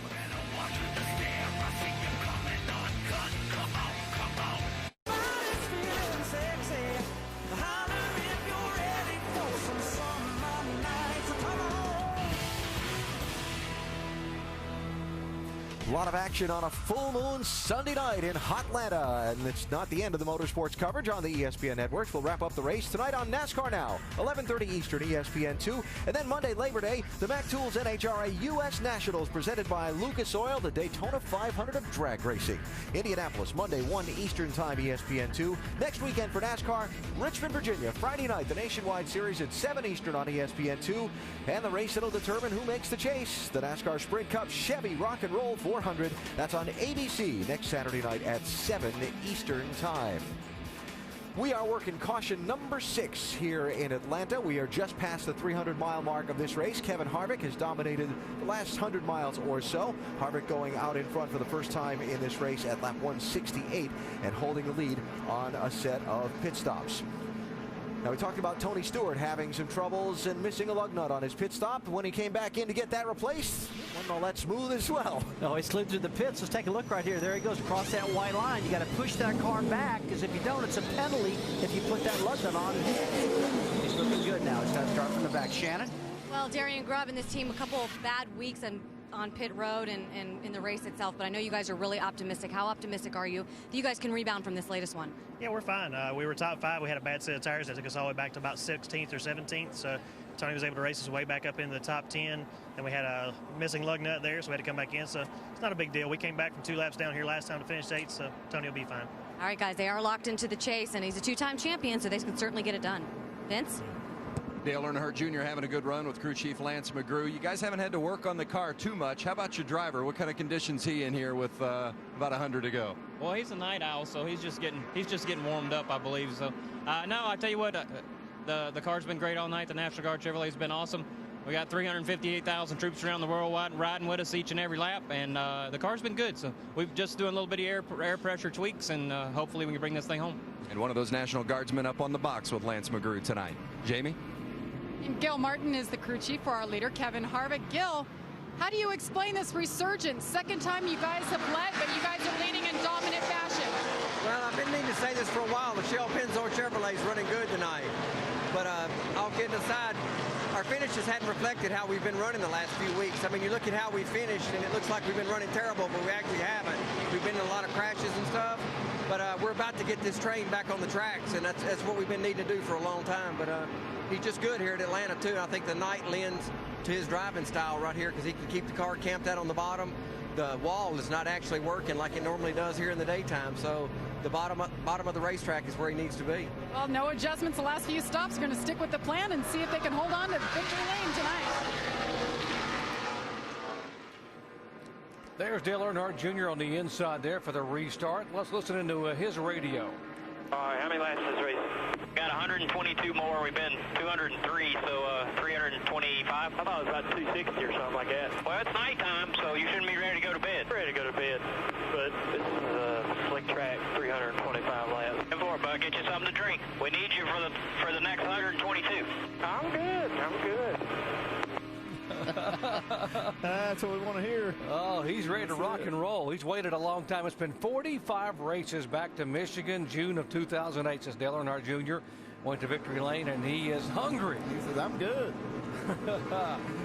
And also a guy who's pretty darn hungry, too. Kevin Harvick, 95 races since he last won the Daytona 500 back in 2007. He leads him down for the green flag. And he chooses that outside lane. See Denny Hamlin spin the tires just a little bit on the inside. There's Casey Kane back up there.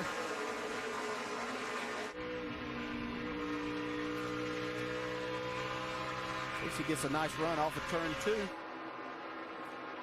See Earnhardt Jr. moving up. The 18 there is Kyle Busch, now trying to slide down to the inside. He's trying to do that. Casey Kane takes the lead from Kevin Harvick. And Kenseth moved Kyle Busch just a little bit there.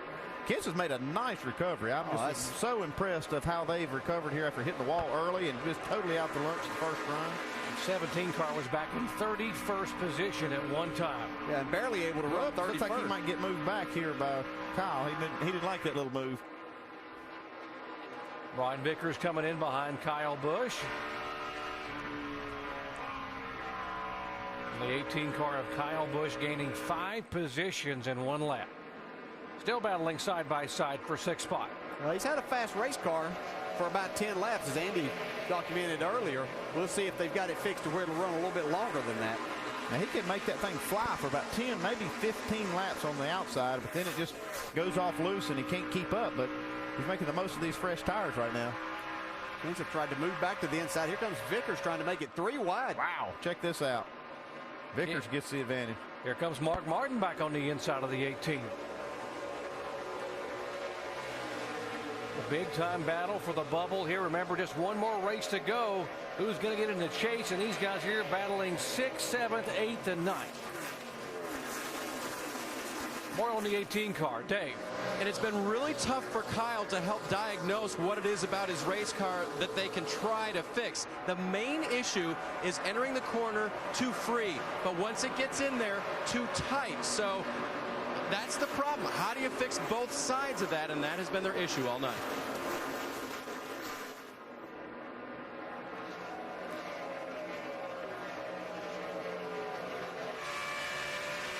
There's Robbie Gordon, as we see. Had a pretty good night. He's in the 12th spot right now. Battling Montoya for that spot. He at one time was a lap down in this race, but battled his way back. And Montoya's been basically up and down all night. He's been up in the top 5, and now we see him outside the top 10, but he's had an up and down night. And Robbie Gordon running 2 races in the same day, an off-road championship race up at Crandon, Wisconsin earlier today. That was shown on ABC. And then coming all the way to Atlanta to run the NASCAR Sprint Cup event. Yeah, Jimmy Johnson's 48 car trying to get his mojo back after dialing it out the last run.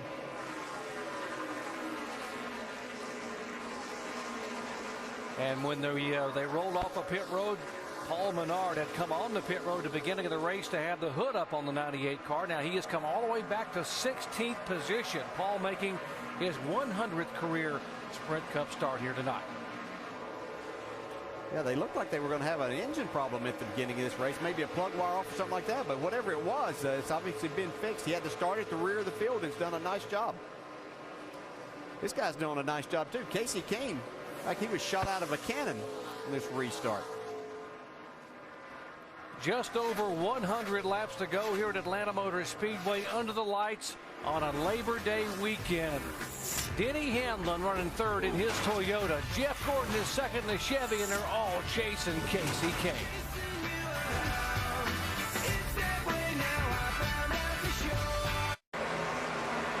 107 laps to go. The NASCAR Sprint Cup Series at Atlanta, presented by Pennzoil on ESPN. Casey Kane back out in front. Kind of a big lead, about 2 seconds on Denny Hamlin. Kevin Harvick, 2.5 seconds back in 3rd.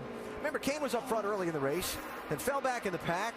Wasn't really worth much in the center section of the race that we've run so far. Now here he is back at the front, and we've seen this pattern for a while in the night. Remember Jeff Gordon up front in the back, now working his way toward the front. Harvick, unbeatable last segment of the race. Now he's slipping back.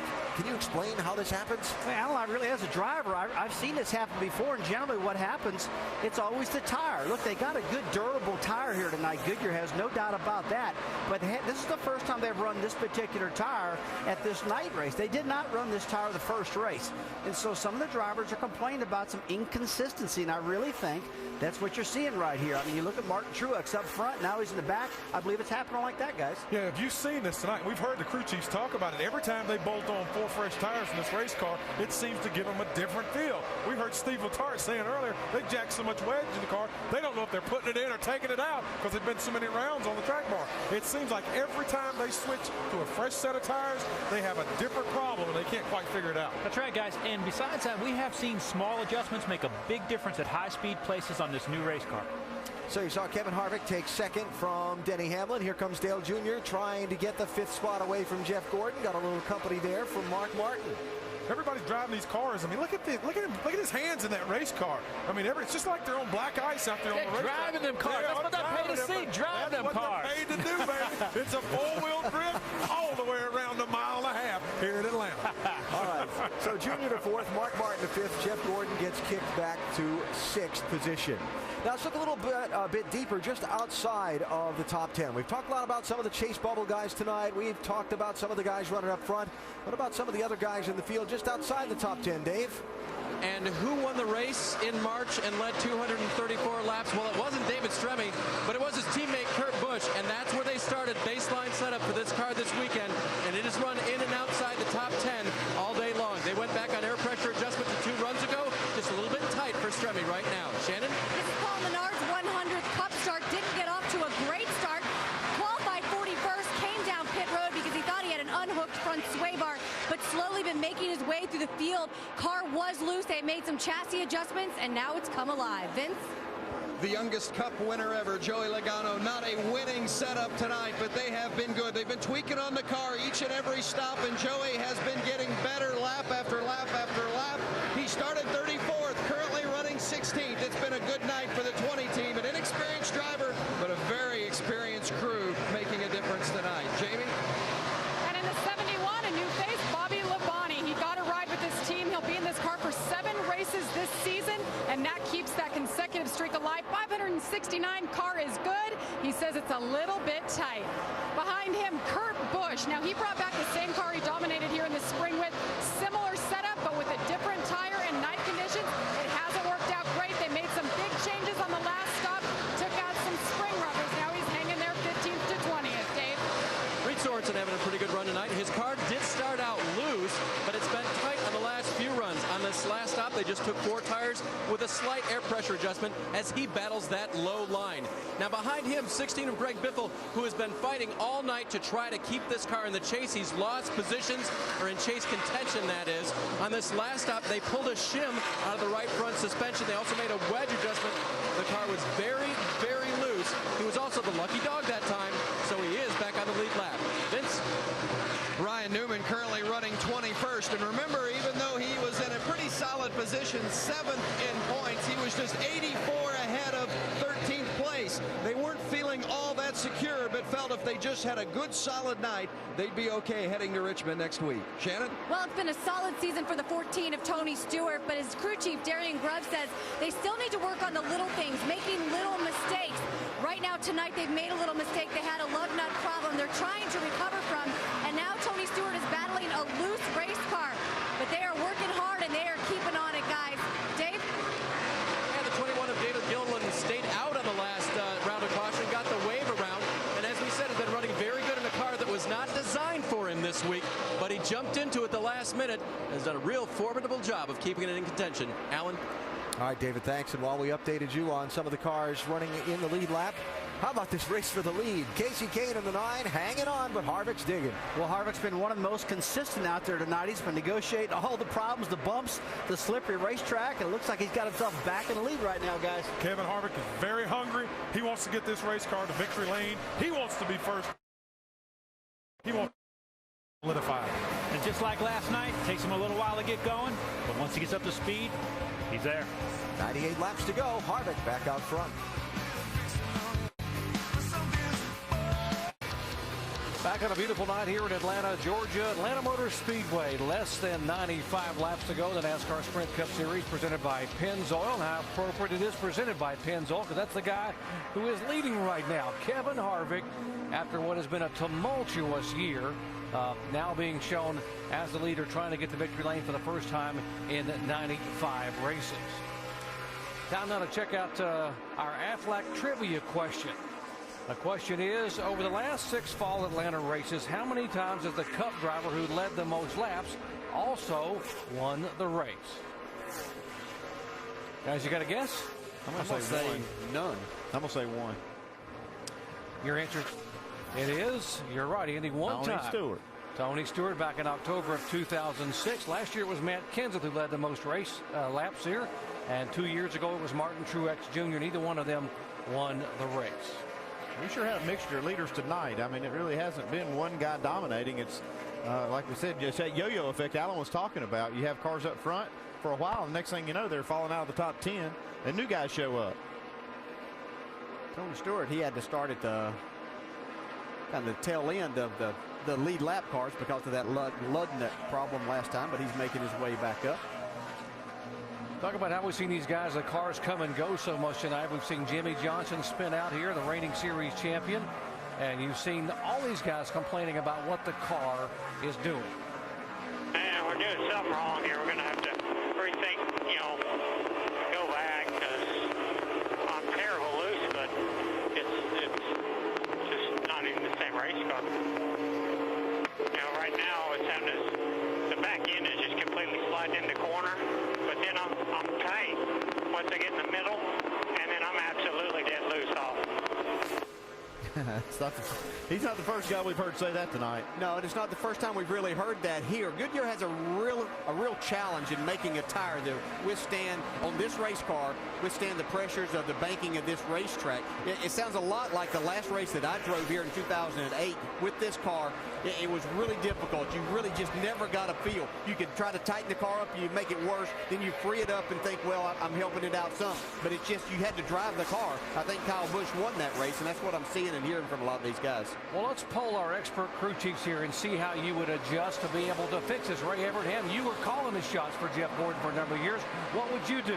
Yeah, Doc, that's a voice I've heard on the radio a lot, and he's really great at giving good information. First thing I do is look back at the changes that I had made. You got to stop that car from sliding in the corner. He's got to be able to control it getting in. These things are so line sensitive. Probably some of his push in the middle is the fact that he can't turn the steering wheel getting in without spinning out. I would say that car's loose. The first thing I do is maybe look at doing a 75% change towards tightening up and maybe go to the front end, a little air pressure or something to help it turn. But probably the biggest reason he can't turn is because he's not turning, getting in. He's sliding, actually turning to the right, getting in the corner. And sometimes, Ray, you know, the driver will get kind of overreact to a real slick racetrack, and they think they're the only ones that are out there struggling with this, and it makes you adjust, sometimes over-adjust the race car. Yeah, you know, I absolutely look at those lap times and stuff, and then saying, you know, sometimes you do have to look at that tire set, and boy, all we've done is change tires here. Let's not over-adjust when we put tires back on this thing. Is it going to go swing back the other way on us? Jeff Gordon right now being shown back in 8th position. There are 23 cars on the lead lap. Now make that 22 because Tony Stewart has just been lapped by Kevin Harvick. Yeah, you can see that lug nut miscue on pit road has really cost his 14 team now, falling off the lead lap. Still in that lucky dog position should we get a caution, but man, sure was costly for Tony. Kevin Harvick, our leader, Casey Kane running in 2nd spot, and we told you at the beginning of the night that Juan Pablo Montoya had his very first ever NASCAR Sprint Cup Series top 10 finish at Atlanta, but he hasn't done really well since then. But that's changing tonight. Jamie. Well, Doc, talk about a team that's out to prove something and prove that they belong in the chase. They unloaded this car exactly the way it is now. They tried a couple things in practice and said there was no need. We knew exactly what we needed. Tonight he's just been chasing loose, but the car is getting better. So, Brian, you see Brian Patty, the crew chief, he told me they love the fact that they're the underdogs. He said coming into this season, not one person picked us to be in the top 12, and we're going to prove them wrong. Well, they have really been a solid team this year. Brian Patty's a great crew chief. I think he's done a lot for Montoya and his attitude and everything else. I mean, this whole team has been so focused on making this chase, and so far they're doing everything right. This has been Montoya's favorite car, the one he led 116 laps at Indianapolis in prior to speeding on pit road when he could have won the Brickyard 400. And and there he's in the wall, right when we're just giving him. You might know we pat him on the back. Everything right, and then they get up against the wall.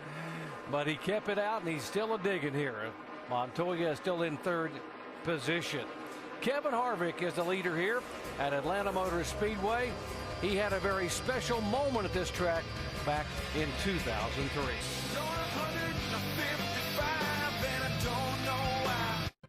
Back in Atlanta under caution, heavy contact just seconds ago. The 2 car of Kurt Busch into the concrete.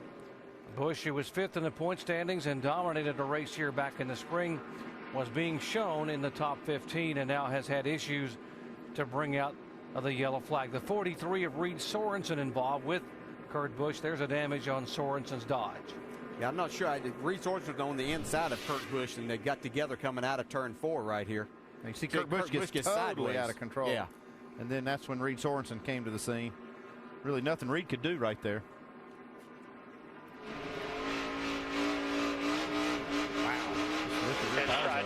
Yeah, he was getting ready to spin out till Reed Sorensen got there. He had quite a few laps on the tires there. These cars just continue to get loose and sideways for these drivers. It was unfortunate for Reed Sorensen, who's having a pretty good night, that he was just in the wrong place at the wrong time. Forward up the entire car. Leaders on pit road. Let's go down to Dave. Casey Kane had picked up 1 spot on that run. They're going the same direction they have been going for a slightly loose race car. Down to the track bar, down on the left rear wedge. That's Mark Martin right there in the middle of your screen. They said they needed to free it up just a little bit. They're going to take a half round of wedge out for Goodyear tires, and Mark Martin having a good night tonight, and he needs it. Jamie. And for the first time, Kevin Harvick said he's just a tick loose. He said just tighten me up. They're going to make an air pressure adjustment. They already did it. 4 tires and fuel, Shannon. Denny Hamlin says he thinks they've gone a little bit far on the adjustment. It's a little tight. They're going to go up on the track bar, 4 tires and fuel. Little issue on the left rear tire for Kevin Harvick will cost him the lead. In fact, he will lose 3 positions on pit road. Casey Kane gains a couple. Martin up 1 spot. Harvick, you see the loss. And what's going on in the 48 pit with Jimmy Johnson here? Having to back into the pit stop. Take it back into the garage. Oh, no. They've broken something in the drivetrain, maybe. He's going back to the garage. Well, it looks like it's driving those. Factor, change the axles, Joe. Oh, one of the axles broke them after they let the car down. That'll happen on this concrete when you let it down. You have to really be careful as a driver. You're trying to time that right when they drop the jack, but if you do it just almost, it sounds crazy, but if you do it perfectly, that's when that snaps that axle. Those axles shouldn't take too long. You can see the right rear axle is still intact. It's still driving the car, but the left rear is one that's obviously broken. We've had a lot of our points, guys up in top of our points. Tony Stewart's having a tough night. Carl Edwards, Kurt Busch right there. He's back in the garage area. Yeah, Kurt Busch back here trying to get this car repaired as he climbs out of his Dodge. He's a little bit hot. Guys, we're going to have from 5th all the way back through about 14th when we go to Richmond next week. Now, this is going to really be a nervous time for all of these guys. It looked like Carl Edwards and Kurt Busch were going to be okay, maybe even lock themselves in tonight. Now they're in big trouble. Trouble for chase contenders here in the late laps. Back with more of the Pep Boys Auto 500 in just a moment. Under caution at Atlanta Motor Speedway now, issues continuing for some of the bubble drivers, and you just saw Jimmy Johnson go back to the garage area. Is the 83 having the same issues with an axle? Looks like they're changing the right side axle, trying to get this done on pit road. They're actually still showing the 83 car on the lead lap. Johnson is in the chase. The 83 is not. Johnson back in the garage area trying to get this axle changed.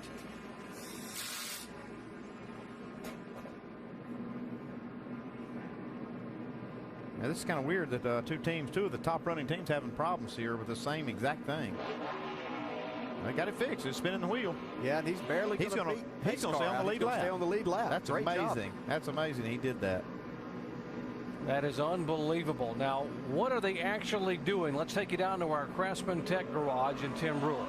Jerry, what they're actually doing is pulling the axle cap off right here, folks. But when you insert the axle into the ratchet, you know, that's a good thing. But when you break the axle, what Chad's talking about, you actually have to fish this end out. So you may have to pull the other axle out the other side and literally take something and push the axle out to get the new axle inside. Yeah, sometimes you can get lucky and pull the pieces out of there. We saw a magnet with the 48 team trying to get it out. And that may be what happened with the 83. They were lucky to get the pieces out and get a new axle in, but not so lucky with the 48. Well, working on the 48 car, we saw Kurt Busch not happy at all when he climbed out of his 2-car a moment ago, and now Vince has caught up with him. The winner here in March certainly had a handful here tonight, Kurt. What happened there? I got a loose race car, kept getting looser. We just couldn't get the handle under the Miller Lite Dodge, so I was sideways. I get a real hard hit. That was a bummer. So just trying to get a handle on it. We couldn't get a handle on it. So I felt like we were still on the spring tire and everybody else had a good sticky tires today. Kurt Busch, frustrating finish tonight. This would be his second DNF of the year, and both of them coming in the last 3 races. He was involved in an accident, remember, at Michigan early on. Now here's the 48 car coming out of the garage, and they have done a great job to get this changed. And as you saw what Tim Brewer said at our Craftsman Tech garage, they had to go on the opposite side and push the broken axle out. There's the piece. You can see that's the end of the axle. It goes in the drive flange out there next to the wheel. So you just snap the end of it off. And Jimmy Johnson now going down the 3rd lap, making that change. It's really amazing that 83 car got out of there with that change of that axle and stayed on the lead lap. Good job by that team. Yeah, we'll have to keep a watch on them and make sure they did get everything out of there, because that could eventually create another problem for them if they weren't able to do that. Well, if you like what you're seeing tonight, folks, they got one more shot to get into chasing. It comes under the lights next Saturday night in Richmond, Virginia. It is the Chevy Rock and Roll 400 at Richmond. There have been 14 different winners in the last 15 Richmond fall races. Jimmy Johnson has won the last 2 in a row. Who will it be? Who will get in the chase? We will decide it all next Saturday night, 7 o'clock Eastern time on ABC. I'll tell you what, the events of the night have made that even more interesting than what we thought it was going to be to start with. Let's check in the Casey Kane pits. Dave. And, Doc, it's been kind of a yo-yo effect tonight. Casey's gone back. He's back up to the front again. Kenny, you guys are kind of chasing it. Do you feel like you have a handle on the car in these night conditions? Well, Budweiser Dodge has been running pretty good all night, but, you know, we're just a little bit loose on a long run. hopefully we can get that figured out and get a little bit better. But we're still working on it. We made some adjustments there, so hopefully they'll work out. They keep changing as the track keeps changing, guys. There's the 48 car coming back on the pit road here in the restart as they start on the left of your screen. Montoya and Kane. And we're being told that Jimmy Johnson doesn't think the axle is fixed in his car. We'll update you momentarily. Now this 9 and 42 have had a little bit of history this year of getting together. The last thing either one of them need to do, though, is get together tonight. Yeah, it's been mostly the 9 getting into the 42 in those things, and Montoya was a little perturbed about that situation, but you can see they got a clean start there in case he came in the lead. Look at Kyle Busch back here, guys. Been 3 wide, passing cars. There's Junior up against the wall. How about Matt Kenseth coming on the outside there? That's for the 4th spot. That's unbelievable. I cannot believe what a job they've done tonight. At the beginning of this race, no one would have given you a chance for Matt Kenseth to make the chase or get a top 25 finish, but he's back in 31st position. And the only reason he wasn't further back than 31st, the other guys behind him were a lap down, or he had been further back because he couldn't outrun anybody at that point in time. What a great job by these guys and Matt Kenseth. Losing the spot down to Jeff Gordon on the inside. Gordon is there, and here comes Mark Martin on the inside of Kenseth. Yeah, Matt still doesn't have the greatest car, but he's doing a tremendous job. And as usual, his pit crew's doing a fantastic job. Look at up 3 and 4 spots. Look at the back of that car. Right? You can see the back bumper falling off of it. They've been taping it back on. They've smacked the right side of the car hard early in the race, and now just making a great recovery. Matt's still digging hard. Here comes Denny Hamlin trying to get his way back up there. You see Mark just on the outside who got loose there. Yeah, Mark just got looks like he may have even gotten to the side of Denny Hamlin. Let's update Kenseth, Vince. Well, one of the interesting things about this team is that they have undoubtedly been feeling the pressure of where they are positioned in the points race, 12th in the standings. But crew chief Drew Blickensderfer told me one of the things that's kept them calm and has reduced the tension is the even demeanor of Matt Kenseth. But I can tell you tonight, there have been a couple of times on the radio that demeanor wasn't so even. He has had an evil race car at times tonight, but they have continued to work on it. No one has gotten rattled in the seat or in the pit box, and this team has had a winning type effort tonight. Not a first place effort, but an effort that's going to be good enough as it goes now to keep them in position to make the chase, and that's huge considering the issues they've had. No doubt about it, Vince. Matt Kenseth, Mr. Poise, Mr. Composure. He doesn't get rattled very easily, as evidenced by his performance tonight. There's the 18 car of Kyle Busch in 7th spot. Earnhardt Jr. is 8th. Rudeman back there in 9th. You see Kenseth above him there in 10th spot. Look at Paul Menard, too. We've mentioned this already, but he had a problem on the start of the race and didn't take the green. Actually, he had to come off pit road to start at the tail end when they got the green. Doing a nice job. Yeah, Robbie Gordon right there behind him has come from a lap down to just have a great run. Dave? Yeah, I mean, Robbie Gordon was laps down and got the lucky dog on lap 105, and then the next 100 laps, he didn't lose that position. He's been banged up from a practice wreck in his off-road truck this week. He is now really loose, by the way, as you see right there, as Joey Logano pressures him. He finished 6th in a race this weekend in his truck, and next weekend, though, he's going to go for that off-road truck championship in the SCORE International Series. David Gilliland is going to drive this car next week at Richmond, so that decision has been made. Gilliland a part-timer in the 21 this week and in the 7 next week. Well, you see these guys battle, and right behind them, I'm going to give another call to Bobby Labonte in the 71 car. Just a tremendous job he's doing in this race car. He's in 15th spot, just showing what a great race driver he really is. It was not until Tuesday afternoon this week that Bobby Labonte would know he would even have a car to drive here at Atlanta Motor Speedway. Kevin Buckler, who owns that car, they have 10 total employees doing it with very little sponsorship. Okay, right here's the sleeper of the race, guys. Montoya is really digging on the outside. He may have the best car right now when it counts towards the end of this thing. Well, let's update the 48 situation and Jimmy Johnson. Jamie. Well, Doc, the troubles continue. The 48 thought they fixed everything. They did fix the axle. They thought they broke the locker. They came in. They are changing the gears underneath the car right now. Chad Canal's crew chief said, guys, this could put the nail in the coffin. Take your time. Let's get it fixed. Nobody get hurt. They have nothing to lose, Doc. They are locked in the chase.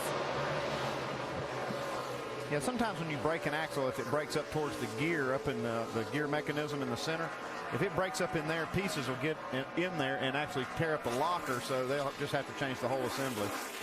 Yeah, but I tell you what, we keep talking about these people locked in the chase, and it's not a big deal with Tony Stewart, some issues that they've had the last couple of weeks, and now this with Jimmy Johnson. These guys don't want to go into the chase with things like this happening. You like to think that you're getting yourself well prepared and ready for that 10-race stretch, and this could put a little bit of a situation where you have a little bit of doubt about that at times. Teammates running side by side here. Mark Martin on the inside, Jeff Gordon cruising by up high, and that is for the 4th position.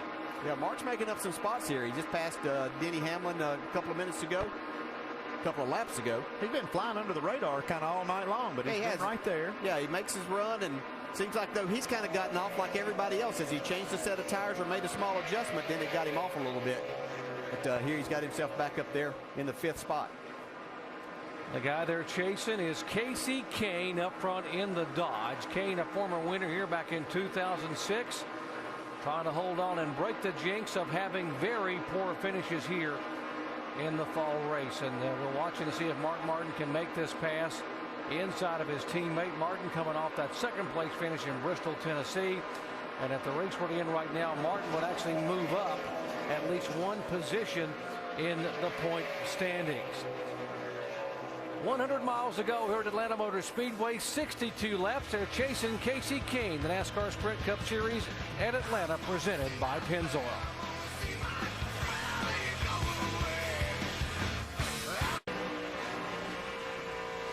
NASCAR Sprint Cup Series action. Oh, trouble. Logano sideways. Clint Boyer barely getting by. Get rolling here. Get rolling. Looks like he might have a right rear tire down that could have caused that spin. Looks like the right front's down too. Got flat tires. 5 rears. Could have slid the flat spots in the tires and blew them out after he started spinning. Now this will put Tony Stewart now back on the lead lap. He was the first car a lap down. How ironic that the 20 car, the car he formerly drove, is what gives him a break here in Atlanta. And there's Tony, current points leader and 2-time champ. He will get the lucky dog free pass, being the first car a lap down, and there he'll be able to go back. And that will now put us with 19 cars on the lead lap. Yeah, Andy, this is going to put them into a window where they can make it the rest of the way. Yeah, this is just right at the edge of the window of making it on fuel. I don't think there's a lot of drivers that want to try to make a 55-lap run to the finish, though, on these tires. Boyer just snuck by. Wow. Just barely touches the wall there. See Clint Boyer. You have to make a decision right there as a driver. Clint decided to go to the outside. Wow. And he's sideways. What a great job. That was. Man. Former dirt track racer doing his best there to hang on to that car sideways. He was up on the cushion right here sideways. He had his eyes closed about right there when he saw that 20 coming up there. 8th caution flag tonight. And now, as you guys mentioned, they would be in a fuel window, although these guys don't want to think about having to go this far. Yeah, it's just tough. These tires get so slick at the end of the runs. They're ready for new tires now, though. Pit road is open. Casey Kane will lead him down. Kane and Montoya, Harvick, Martin, and Rudem in the top 5. Dave. And just in case they go to the end of the race, Casey wants this car just a little bit tighter. They're going to take air pressure out of the right rear. They added down on the track bar at the very end 4 tires and fuel. Vince? Mark Martin's car is close. It's just a little bit tight. He said don't go too small or too strong on the adjustment, so they're going to make a real small wedge adjustment. He said, I just want this thing to end. Jamie? And the ratchet goes in the rear window for the 42. Apparently having contact with the wall has made him faster. He's been on it. 4 tires, Sunoco fuel, Shannon. Well, the last adjustment for Denny Hamlin was up on the track bar. They did not like that. They're going to go back down on the track bar and also make an air pressure adjustment. 4 tires for the 11. Scramble off of pit road. You see Montoya losing a couple of positions, and David Strimmy up 3 spots. Both Martin and Harvick up a position, and Casey Kane holds on to the lead. Now, how about Bobby Labonte up 3 spots, too, in 10th spot? Isn't it amazing? And Jimmy Johnson, by the way, back out on the racetrack. There's the 48 car going back out. So the reigning champ back on the racetrack. We've got 20 cars on the lead lap, under caution for the 8th time tonight.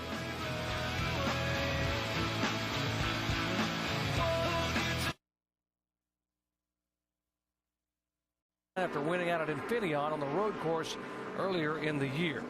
Kevin Harvick in second spot, Mark Martin third, Montoya fourth, Denny Hamlin fifth. And what about the 71 car, guys? Bobby Labonte, his guys getting it done. He is 10th coming off pit road. Man, that's a good job for that team to beat a lot of good cars off pit road and gain 3 spots. It's an amazing run for Bobby Labonte tonight. It really is. He's done a fantastic job. You know, sometimes when things are going well out on the racetrack too, the pit crew gets pumped up and really does a great job. So really happy for Bobby Labonte. The color scheme on that car, the black and red, is because the principals of his sponsor are huge University of Georgia Bulldog fans. And they said that car can't run on when Georgia has a home game on a weekend. Georgia played away at Oklahoma State, unfortunately got beat, but those folks are here watching their car have maybe the best run of the year.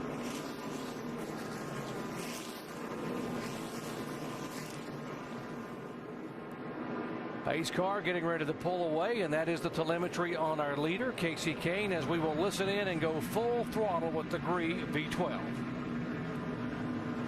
Moving up there if you want, whatever that car is, stop the top. All righty. Okay, pace car's off. Coming on down, be ready. Back here, he just got us off. We'll try to hang on to the back of the pack. Green flag, green flag, green flag.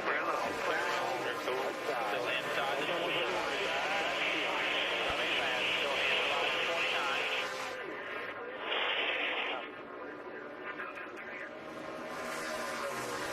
Outside. Come on with a run there inside the 98. That's your car, the 42. Clear behind you. Racing you. Still racing. Still racing. If you see the front, just say looking outside. 71. Outside. Also work at the top part. Clear.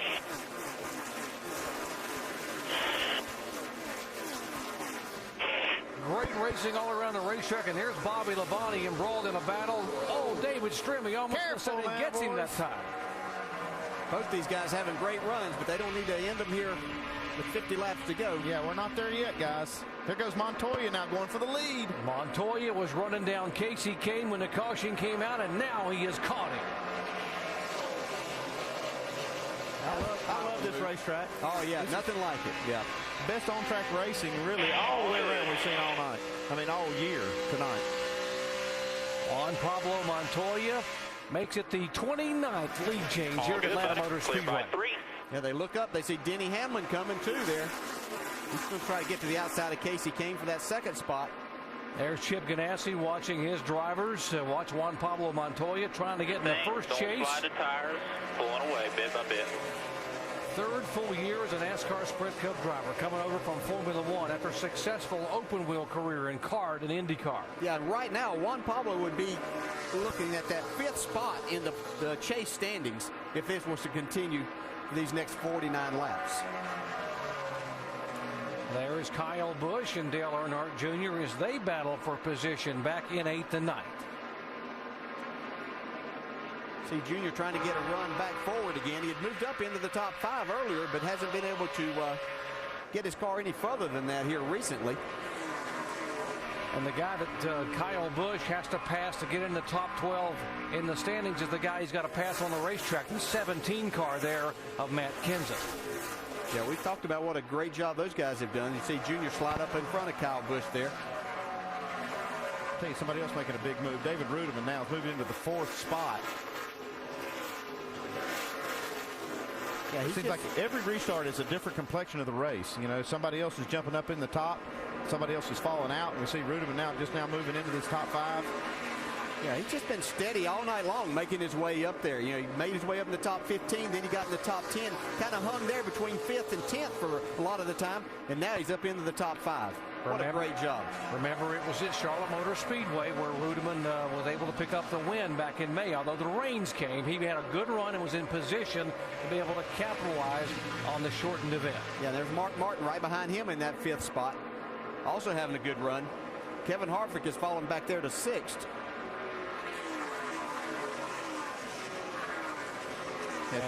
Yeah, check out this 83 car Vickers after changing that axle, staying on the lead lap. I'm telling you, that's a championship quality team that can do that and stay in contention. That has to be the move of the night, to be able to change an axle on pit road and not lose a lap on a 1.5 mile racetrack. Yeah, that could have been devastating to their chances of making this chase, because even going a lap down, it basically puts them out of that. There's a 16. It's been a bit of a struggle tonight for Greg Biffle. Dave. And Doc, they're looking as good as they have. He restarted in 11th, lost a couple of spots on the get-go, but he had picked them up on pit road. That's where they've been gaining. They finally, hang on, Greg, they finally gotten a handle on that loose race car. It was much better on the last run. He took just a little bit more wedge to try to keep it from being too loose. I'd say that's right on the edge. Indeed, right on the edge, and now Biffle being shown in the 13th position in spite of all the issues they've had tonight. They're possibly getting a chance at a top 10 finish. Yeah, they've gotten the free pass. They were a lap down at one time, got the free pass to get back on the lead lap, and now they're making the most of that also.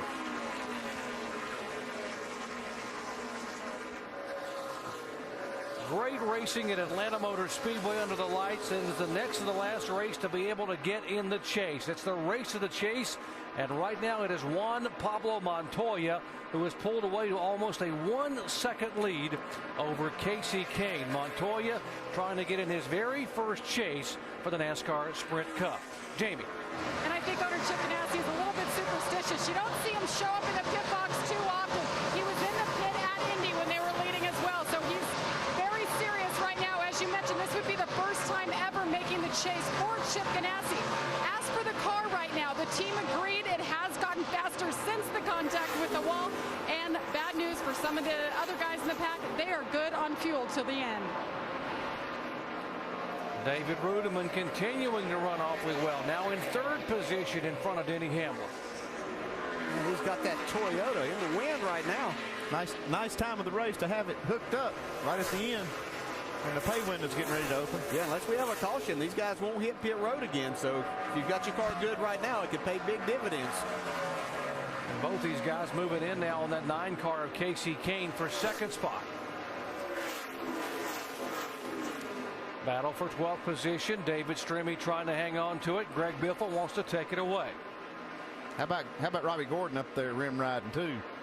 Yeah, he's done a nice job all night of getting his car back. Here's another car that was a lap down at one time. Got the free pass and is making the most of that.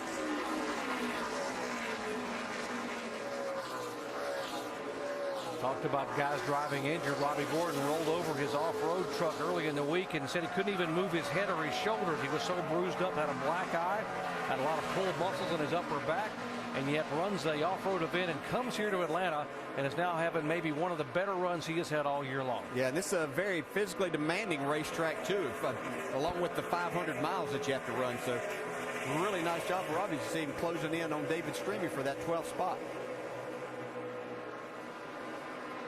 There's Bobby Labonte still digging on the bottom too, now trying to make a spot on Biffle.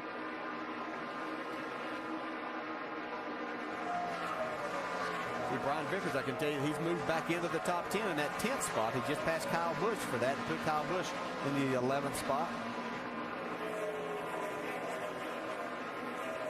Last week at Bristol, Tennessee, or 2 weeks ago at Bristol, Tennessee, 13 of the top 15 positions and points changed after that 500-lap race. We're going to have that many, if not more, here tonight at Atlanta Motor Speedway. And what a finale it's going to be in determining who gets in the chase next Saturday night in Richmond. Less than 40 laps to go. It is Juan Pablo Montoya, the leader. Casey Kane, second. David Rudeman, Denny Hamlin, and Kevin Harvick in the top 5. Doesn't seem like that long ago when Kevin Harvick was just dominating the race, and now he's back. He's still running well. I mean, he's right here working on the back bumper of Denny Hamlin. But Montoya's moved out to almost a 2-second lead now. We have only 38 laps to go. Now, if you're leading the race, that's a long 38 laps. It would be a long 38. And still a lot can happen between now and the end of the race. Yeah, what's that? Bestwick always tells us. That's right. It's not over till it's over. I've heard how many times I heard that from him. but it's true. It is true, and it's just these things, anything can happen. That's hard. Especially tonight. Yeah, especially tonight. Looks like Harvick's getting his car coming back to him. Notice on that restart, he looked like he was extremely loose in trying to race around the other cars. So maybe his car's tightening up a little bit for him as he tries to move in on Denny Hamlin for that 4th spot. That's kind of the way his car was last night in the nationwide race. He would start out really, really loose, but boy, when that thing came in, nobody could touch him. If we stay green, this is going to be very interesting who can hang on to these race cars here, these final laps here, final 37 laps. Yeah, most everybody should be able to go on fuel, but boy, they'll be thin on rubber. Let's take you up to speed on the leader, starting with Juan Pablo Montoya. Here's Jamie. Well, Doc, looking at the lap times, he is the fastest car on the racetrack right now. As I reported a few moments ago, he is good to go on fuel, and this car has just set the pace now. He got faster after contact with the wall that came in last pit stop. He made a small track bar adjustment of 4 tires, and he's setting sail. It's been 80 races since his last win. Dave? Jamie, Casey Kane trying to catch him. Talked to crew chief Kenny Francis this morning about fuel mileage. He says, I know I don't have the best fuel mileage package for this race, but I'm okay with it. And they are okay to the end. Jamie? And David Rudiman, he has been fighting this car all night. The 00 was too tight. Last pit stop, they said the spring rate on the right rear was too high. They put a new set of tires on there, and boom, the car has come to life. They are good to go till the end, Shannon. Denny Hamlin has also had his handful with this car. They've gone down on the track bar in the most recent pit stop. The car looks good right now, guys. Because he led a lap, Denny Hamlin will clinch a championship, or a chase berth, if he finishes 4th or better in this race. And right now, he's just dropped to 5th. This team felt very optimistic about their chase chances. They said they've been working toward the chase for the past 8 weeks. Jamie? And for just the 2nd time this year, Kevin Harvick was leading laps early on, but the car has since then fallen off. You can see him twitch a little bit. He's a little bit loose, but his temperature gauge is what they're watching. It's pegged. He's pushing water out of the radiator overflow right now. He's good to go on fuel, but not so sure about the temperature, guys. That might be one of the things he's been struggling with here lately. See Mark Martin back there in the 5 car being shown back in the 6th position. Mark would actually gain a spot in the points leaving here if he were to finish exactly where he is. And the 18 car, Kyle Busch, just scraped the wall a moment ago. Yeah, he's been falling backwards here. He's continuing to struggle with the handling of this race car. Dave?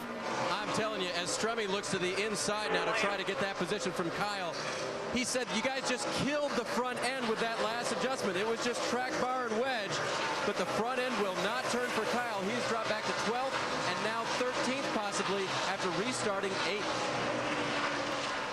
And in the point situation, Dave, he's now back to 14th in the point standings, 58 points back, which is what he didn't want to hear, which means that he may have to go to Richmond and do anything and everything he can do to try to gain as many points as possible. Yeah, and he may can go there and win the race, and that's still not be enough. Yeah, that's the position they're putting themselves in.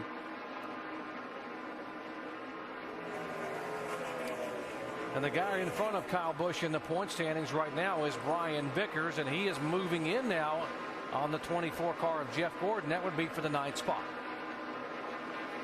Well, that'd be another valuable 4 points if he's able to get that spot away from Jeff Gordon in these next 31 laps. I think Brian Vickers hasn't backed into. If he makes the chase this year, he will have definitely earned it. 6 poles on the year, a series leading 6 poles. The top 10 finishes, 5 of the last 7 races. The win at Michigan. Should have had a better finish than he had 2 weeks ago at Bristol. Had issues late in the race. Yeah, he knows he needs, even though this is a great run, a top 10 would be a good run. He needs something better tonight and next week if he's going to make the chase. He knows he needs top 5 finishes here tonight and next week. Yeah, if he goes on and whatever happens, he's going to, even tonight, getting back to the top 10, he has to give that pit crew a nice assist on the job that they did in getting that axle changed for him. They're keeping him alive, that's for sure.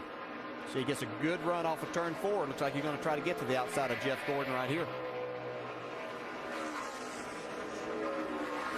Montoya's still leading the race, but he's lost a little bit of that 2-second lead he had. It's down to 1.5 seconds now over Casey Kane. Yeah, Kane's been beating him between a 10th and a half the last few laps. So Casey might have been the one holding something back, knowing that his car's been going to that loose side. But look right here. Coming now. Kevin Harvick's got his car dialed in now. I think this is the guy that has everything going his way. He looks to be by far the fastest car on the track by quite a bit.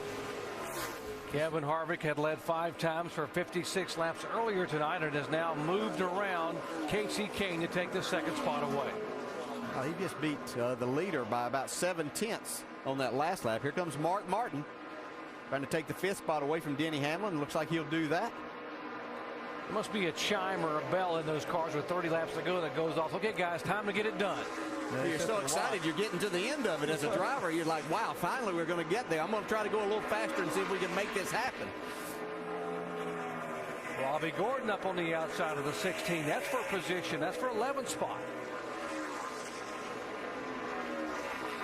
And it's nice to see some of these guys like Robbie Gordon and some others that haven't had the best of years having some nice runs here tonight. Robbie's best finish on the year was 3rd at Charlotte back in May. Now that was in the rain-shortened race, but he did run in the top 10 for much of the night. Well, to get a little different perspective, let's go down to our pit studio for Alan Bestwick and the guys. Hey, B? Doc, you guys talking about my little mantra, it's never over till it's over. Our champion crew chief down here, Ray Evernham, with his mountains of historical data that these crew chiefs and engineers bring to races. What are the chances, based on history? We're going to see another yellow before this thing's done. Well, you know what they say. It ain't over till it's over, and it is what it is, Alan. It is what it is. It says about a 70% chance we could see another caution around lap 310. So if we see another caution then in these last 25 laps, and by the way, 310, 10 laps from now, that really puts the pressure on these pit crews, particularly Montoya's. Oh, absolutely. They got to kick down pit road. They got to get 4 tires on these cars. They got to do it efficiently. They got to do it fast and efficient and get back out there. They can't lose what they've been gaining all day long, especially from Montoya. This team has been on fire of late. Montoya has checked out, guys. I mean, he is really setting a torrid pace. I know that Casey Kane and Kevin Harvick are running some quicker lap times every once in a while, but he just picks the throttle right back up and pulls out. David Ruderman, great run for him, and I cannot say enough about Matt Kenseth. This is incredible what he's done tonight. So 24 laps to go, and when the checkered flag is waved tonight in Atlanta, a very special Sports Center coming up next here on ESPN. Sports Center celebrating its 30th anniversary. Chris Berman, Bob Lee, John Saunders return to the show. They'll show us some signature sports moments from over the years. A star falls at the U.S. Open as they cover some of today's top sports stories. And Michael Jordan, in his own words. That's Sports Center's 30th anniversary celebration coming up next when we're done with NASCAR here in Atlanta.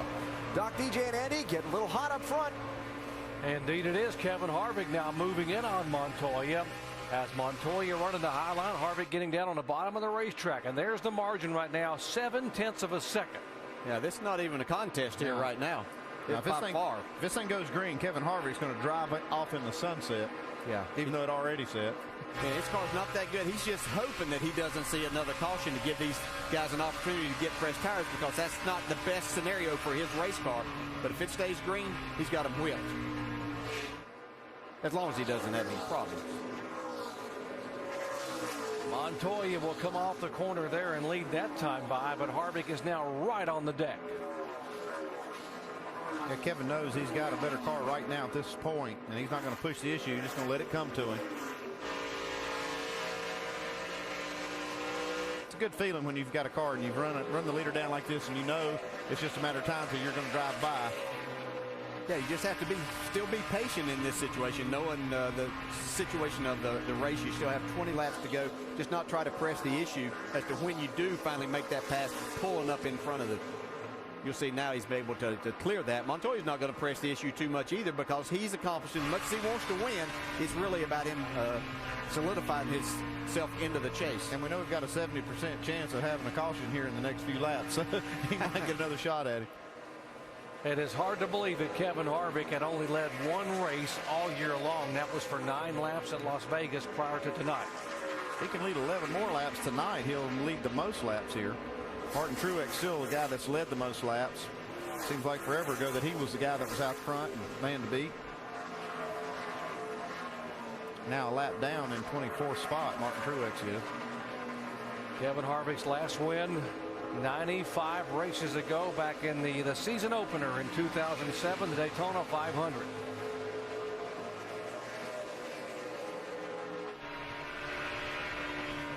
Here we're riding with David Reagan, who has had a tough night. He's got caught speeding on pit road, had to make a pass-through penalty there. But moments ago, he had a little action on the racetrack, too. Watch him as he comes off the corner here. Watch this car get sideways, guys. Whoa. Wow. I mean, look at those black marks. He laid black marks all over. You don't save that too many times. That's just a tremendous job by this young man. Get on board. Now, he's thinking right there that, wow, I might have just messed up and hit the inside wall. We see it with these guys. I think Ray brought it up earlier. Back, coming out. He's able to, these guys are able to save these cars, and partly because of the wing that's on the back. I think that maybe that creates some of the problem in them getting them in that situation, and then it helps save them. That might have been the caution flag that Ray was referring to, which didn't happen because of a great save by David Reagan. Well, Ray still has 3 more laps for that to come out, so we'll see. There's Harvick moving in behind the 6th car. Harvick the leader, Montoya in 2nd, Casey Kane is 3rd, so it's 2 Chevys, a Dodge. Then David Rudiman having a great night on his Toyota. Mark Martin back in 5th spot. Denny Hamlin is 6th, and Dale Earnhardt Jr. back in 7th. Look who's getting lapped. Kyle Busch getting lapped right here by Kevin Harvick. Not the night he was looking for. No. Now, I know Ray's sitting down there saying his window is the last 15 laps of this race. There's a 70% chance of a caution coming out. Is that right, Ray? Well, I don't know. On the paperwork, it said right around 310. It said 70.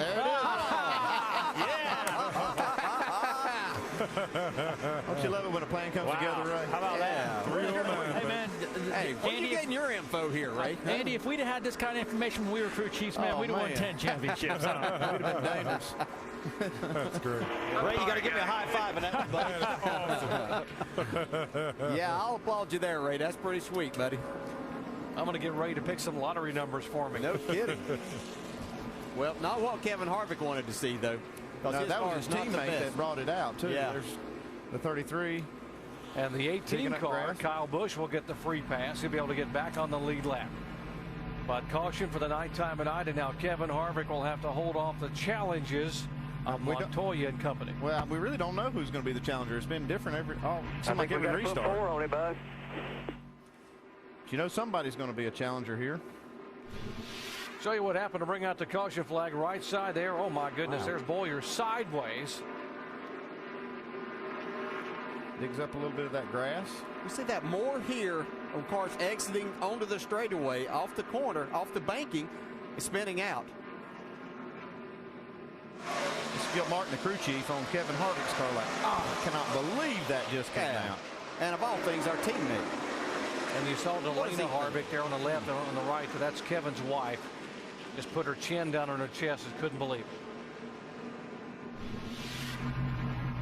Yeah, I know they want to win, but they have to really be pleased with the progress that they've made. And talking to Richard Childress today, he was pleased. He thought they'd come a long way. And Kevin Harvick the other day, I was talking with him, and he just said, you know, we've run a lot better, but he said, I've just been in the wrong place at the wrong time so many times, getting in accidents that weren't of their making. So I think tonight's showing just how far they have come, even though the other cars of Richard Childress stable, they have struggled here.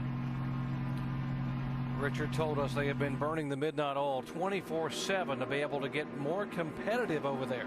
Well, they may not take the trophy away tonight, but they have definitely made big gains, and they know that they can win. They've got the winning car. The situation may not work out for them here, and it might. I mean, this is going to be a short run. It hasn't been the strong suit for the 29, but they might make some changes with these tires and get him pumped up, get him ready to go for a short run. You know how proud that organization is, and for all 3 of their cars, now all 4 of their cars, to miss the chase here in 2009 has to hurt. Yeah, that's no fun, but we'll focus on this one tonight. Yeah. See if we can get one. What they got to do first and foremost is get him out first here, so the pit crew has to do their job. 15 to go. Let's go down to Dave in the 9 pit. Casey Kane pits from 3rd, looking for a way to get back up front. They picked up positions on pit road all night. Maybe that's a way. No changes to the car, air pressure or chassis. Vince? Mark Martin comes to the pit box running 5th. They had an idea tonight to just be smart, take care of the car, and have good stops. Check, check, and check. 4 tires, no changes. Jamie? Who has the fastest pit crew? Let's see. The 42 wants to free it up a bit. They actually made a slight track bar adjustment. 4 tires. He's still in the pit. Down and away, Shannon. Jamie, they hooked Kevin Harvick up for the short run. A pound of air in all 4 tires. 4 tires and fuel for the 29. The race off of pit road, you see Harvick there and Rudeman up a spot. Casey Kane up a spot. Greg Biffle, his guy's getting it done. 4 tires, up 3 positions. And Montoya lost 2 spots, but the good thing for him, I think, is he's going to start on the outside lane. That's where he wants to be on this restart. Still not a bad spot to be, second row outside. No, definitely not. Rudeman's car's been fast on fresh tires too, so we'll see what he can do from that third. Well, getting set for what may be the final restart on a shootout here for what could be a memorable night here at Atlanta Motor Speedway. And Alan, coming up next, some special memory Sports Center style. 30th anniversary celebration coming up, Doc, as soon as we're done here in Atlanta. Let's go to Sports Center right now and hear about that from Bob Lee. Bob?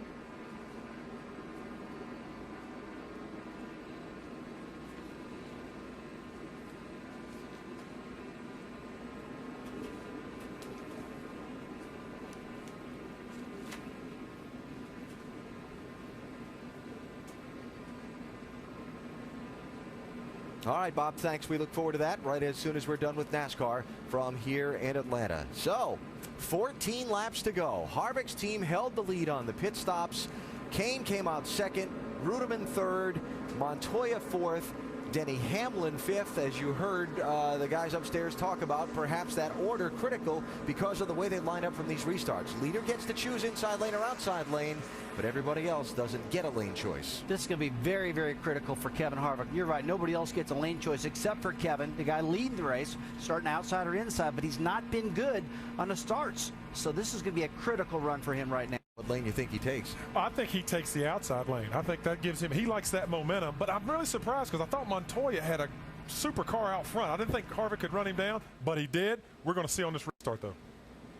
Yeah, but they went up a pound in the tires. That could get them going a little bit faster. Has Shannon got something for us down there? Well, let's ask Gil Martin what he thinks. I know you guys made an air pressure adjustment. What do you think? You guys got enough to hold off the rest of the field and get this win? Well, we pumped the tires up right here. We've had them pretty low all night long to have them good for the long run. So hopefully the short run, pumping the tires up will make that Shell Pennzoil Chevrolet just drive on. I mean, I think Kevin being in the front with this many laps to go in the race, he'll pump up a little bit too right here. So it'll be exciting. He won the nationwide race, and as far as which line he's going to pick for the restart, Gil Martin said, I'm leaving that to my driver.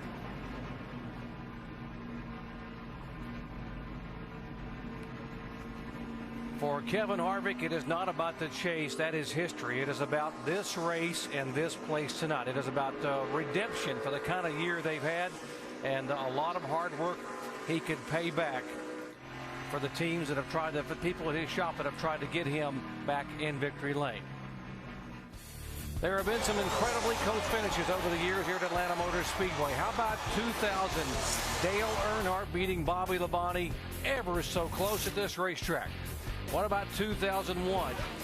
Kevin Harvick and Jeff Gordon across the finish line, 6/1000th of a second on what was a memorable win for Kevin Harvick and only his third start. And how about 2005, when Cousin Carl had to bump and grind by the 48 car of Jimmy Johnson to win by 28/1000ths of a second, and for the first time in a Cup car, Carl Edwards made the signature somersault as a winner here in NASCAR. And lots of wave around cars here in the double file restart. As we're getting set, it'll be 11 laps to go when they come down for the green flag. That moves Harvick up there to the front on the outside lane. You know, his car's been the best on the bottom, but yeah, that's kind of interesting that he does choose this outside on the restart. Yeah, and I'd watch this 11 car, Denny Hamlin. He's been really good on these restarts, and his car's been fast, or able to get up to speed really fast, and it looks like he almost runs 1 and 2 wide open. Let's see what he can do. On the previous restart, it was Montoya. He was a rocket. Remember, he went around everybody and pulled away for a while until Harvick finally ran him down. They spin the tires. Green flag in Atlanta. There comes Hamlin on the inside. Rudeman is there. Yeah, Rudeman kind of blocked his progress for a second, but here comes Hamlin. Harvick got a nice job, but here comes Casey Kane back on the inside. Off the turn, Casey Kane dead even with Kevin Harvick. Kane knows this is his chance. He's seen that the 29 hasn't been the best on these restarts. He knows this is his chance to win this race. 10 laps to go this time by, and Casey Kane is the leader. I'm really surprised that Harvick picked that outside lane on that restart because his car's just not been that good on the outside. Yeah, I just think his car's just not that good. The setup that they have on fresh tires, that their strength has been not falling off like the other cars after about 15 laps. See Montoya coming down the backstretch with a little bit of momentum. 83 car is digging Brian Vickers. He's in 8th position. There's Mark Martin on the outside of him, trying to keep that spot. And then once again, there's Matt Kenseth. There comes Martin with a big run off of turn 4. And that would be taking the 6th spot away from Kenseth. Yeah, David Rudman, he's gotten back around Denny Hamlin, and now Hamlin's trying to take that back from him. And all the guys with short run cars are loving this restart here with just 9 laps to go. Guys, again, the short runs, when you just got fresh tires, you don't got many laps to go, you just burn it off. Use them up. Now's the time. Get your money's worth. And looks like Casey Kane is flat getting his money's worth. Well, we've seen him be fast on these short runs here, especially late in the race. He said his car gets looser the more that they run. Good thing about this, he doesn't have to run very long. Yeah, that's why Gil Martin was so upset on that pit box when he saw that caution flag fly. They had this one in the bag until then. See Montoya closing in on Harvick for that 2nd spot. That'll be for the 9th spot. Well, another great comeback of the night with the 16 team for Biffle. He was out to lunch for about the first 170 laps. Yeah, at one point in time, they'd fallen out of the top 12 in the rundown. So nice job, nice recovery for them.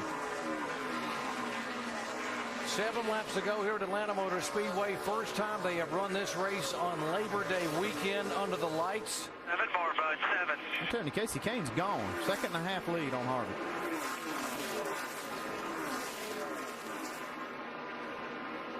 Kane the leader, Harvick, Montoya, Rudeman, and Hamlin the top 5. 6 to go. Mark Martin just passed Denny Hamlin. Man, he made a great pass. He almost got into the wall coming out of 4. 3 wide right here. Look at Kyle Busch making the most of getting that lap back. Tony Stewart has also salvaged a pretty good night. He is back there in the 12th position. There is Stewart. You see him in front of the 18 car of Kyle Busch.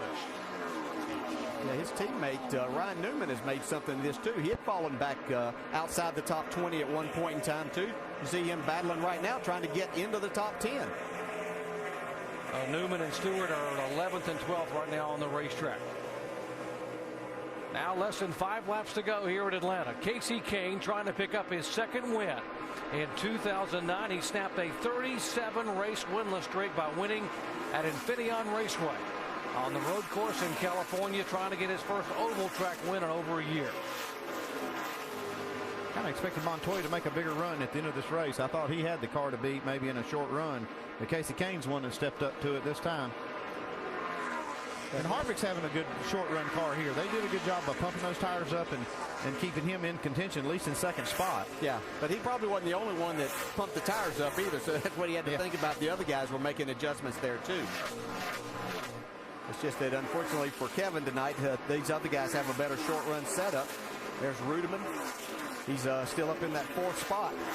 Really good run for him. These guys still battling. See Matt Kenseth trying to hang on. He's fallen outside of the top 10. Well, he's just scratching and clawing for the best finish he can get tonight. Right now, he's showing 12th in points right at the cutoff. Yeah, just 23 points ahead of Brian Vickers, who was ahead of him on the racetrack. Kenseth now being shown in 11th position, Vickers up in 7th spot. Yeah, but it could have been an even more devastating night with the way they started this out, with Matt getting into the wall early on. See Tony Stewart diving to the inside of Matt here, but they made a nice comeback. There is still this battle for 2nd spot with Kevin Harvick and Montoya. Montoya now going to the high side. He's put just enough laps on. He thinks he can get up there maybe and make some time. He's a little too little too late though. Casey Kane driving away. When you get it, one more time, hit your marks.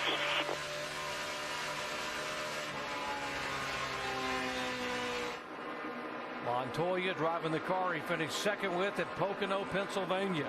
His best finish of the year. He's only top 5. White flag for Casey Kane. Straightaway, 1 to go. 30. Casey Kane said they were very frustrated about the disappointing finish at Bristol, Tennessee. They dropped from 8th to 11th in the point standings after finishing 28th at Bristol. They have finished outside the top 10 the last 3 races in a row. They were in jeopardy of maybe not making the chase. They came to Atlanta on a mission. And here, under the lights at Atlanta Motor Speedway on a Labor Day weekend, Casey Kane gets it done and goes to victory lane. Great job. B. Harvick, Montoya, Ruderman, and Martin in the top 5. Hey, what Mark Martin needed a good solid top 5 run. Well, Kyle Busch fought back to get back to 13th. Brian Vickers at 7th. He'll go into Richmond just 20 points out of that 12th spot. Unofficially, Casey would be credited with leading 6 times for 60 total laps. Let's go down and visit with the winning crew chief, Vince. Kenny Francis, the crew chief for the 9. After the disastrous run at Bristol, when you drop down to 11th in points, how big is it to come back with a win tonight? Well, it's a big win. You know, we thank the Lord for making us smart enough to make the right decisions. We had a good idea what we did wrong at Bristol and came back here and did a little bit different. And boy, it worked out. I'm so proud of the guys and proud of Keith Rodden, our engineer, and our whole pit crew did a great job, and the motor ran great. It's just a perfect night for us. The 9 car with the huge win tonight, guys. Casey's second win here at Atlanta Motor Speedway in just 12 starts. And it is a big night for him in terms of the point standings. Take a look at the points here. You see that Denny Hamlin is now in the chase, locked in. How about 5 spots up in points for Casey Kane? And look at the bubble here, guys. We are going to have a lot of nail biters next week in Richmond, Virginia. Yeah, you can see that right there. Brian Vickers, Kyle Busch are the ones outside looking in. Matt Kenseth, what a great job tonight to stay in the top 12.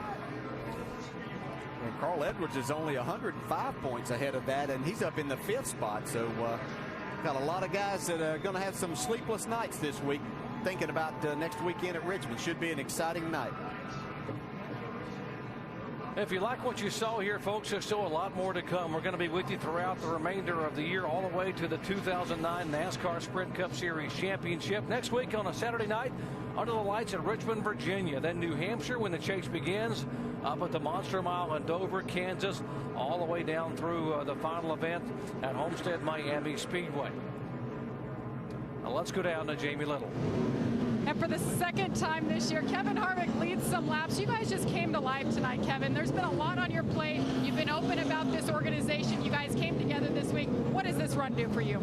This is big for everybody on our Shell Pennzoil Chevrolet. Just a good night for us. We had a great car on the long runs. Congratulations to Casey. They were a lot better on the short runs, and it just came down to a short run tonight. All right, Kevin Harvick finishes second, his best finish of the year. Guys? Well, they took a lot away from this race tonight, the Childress guys did, and that should help the whole organization.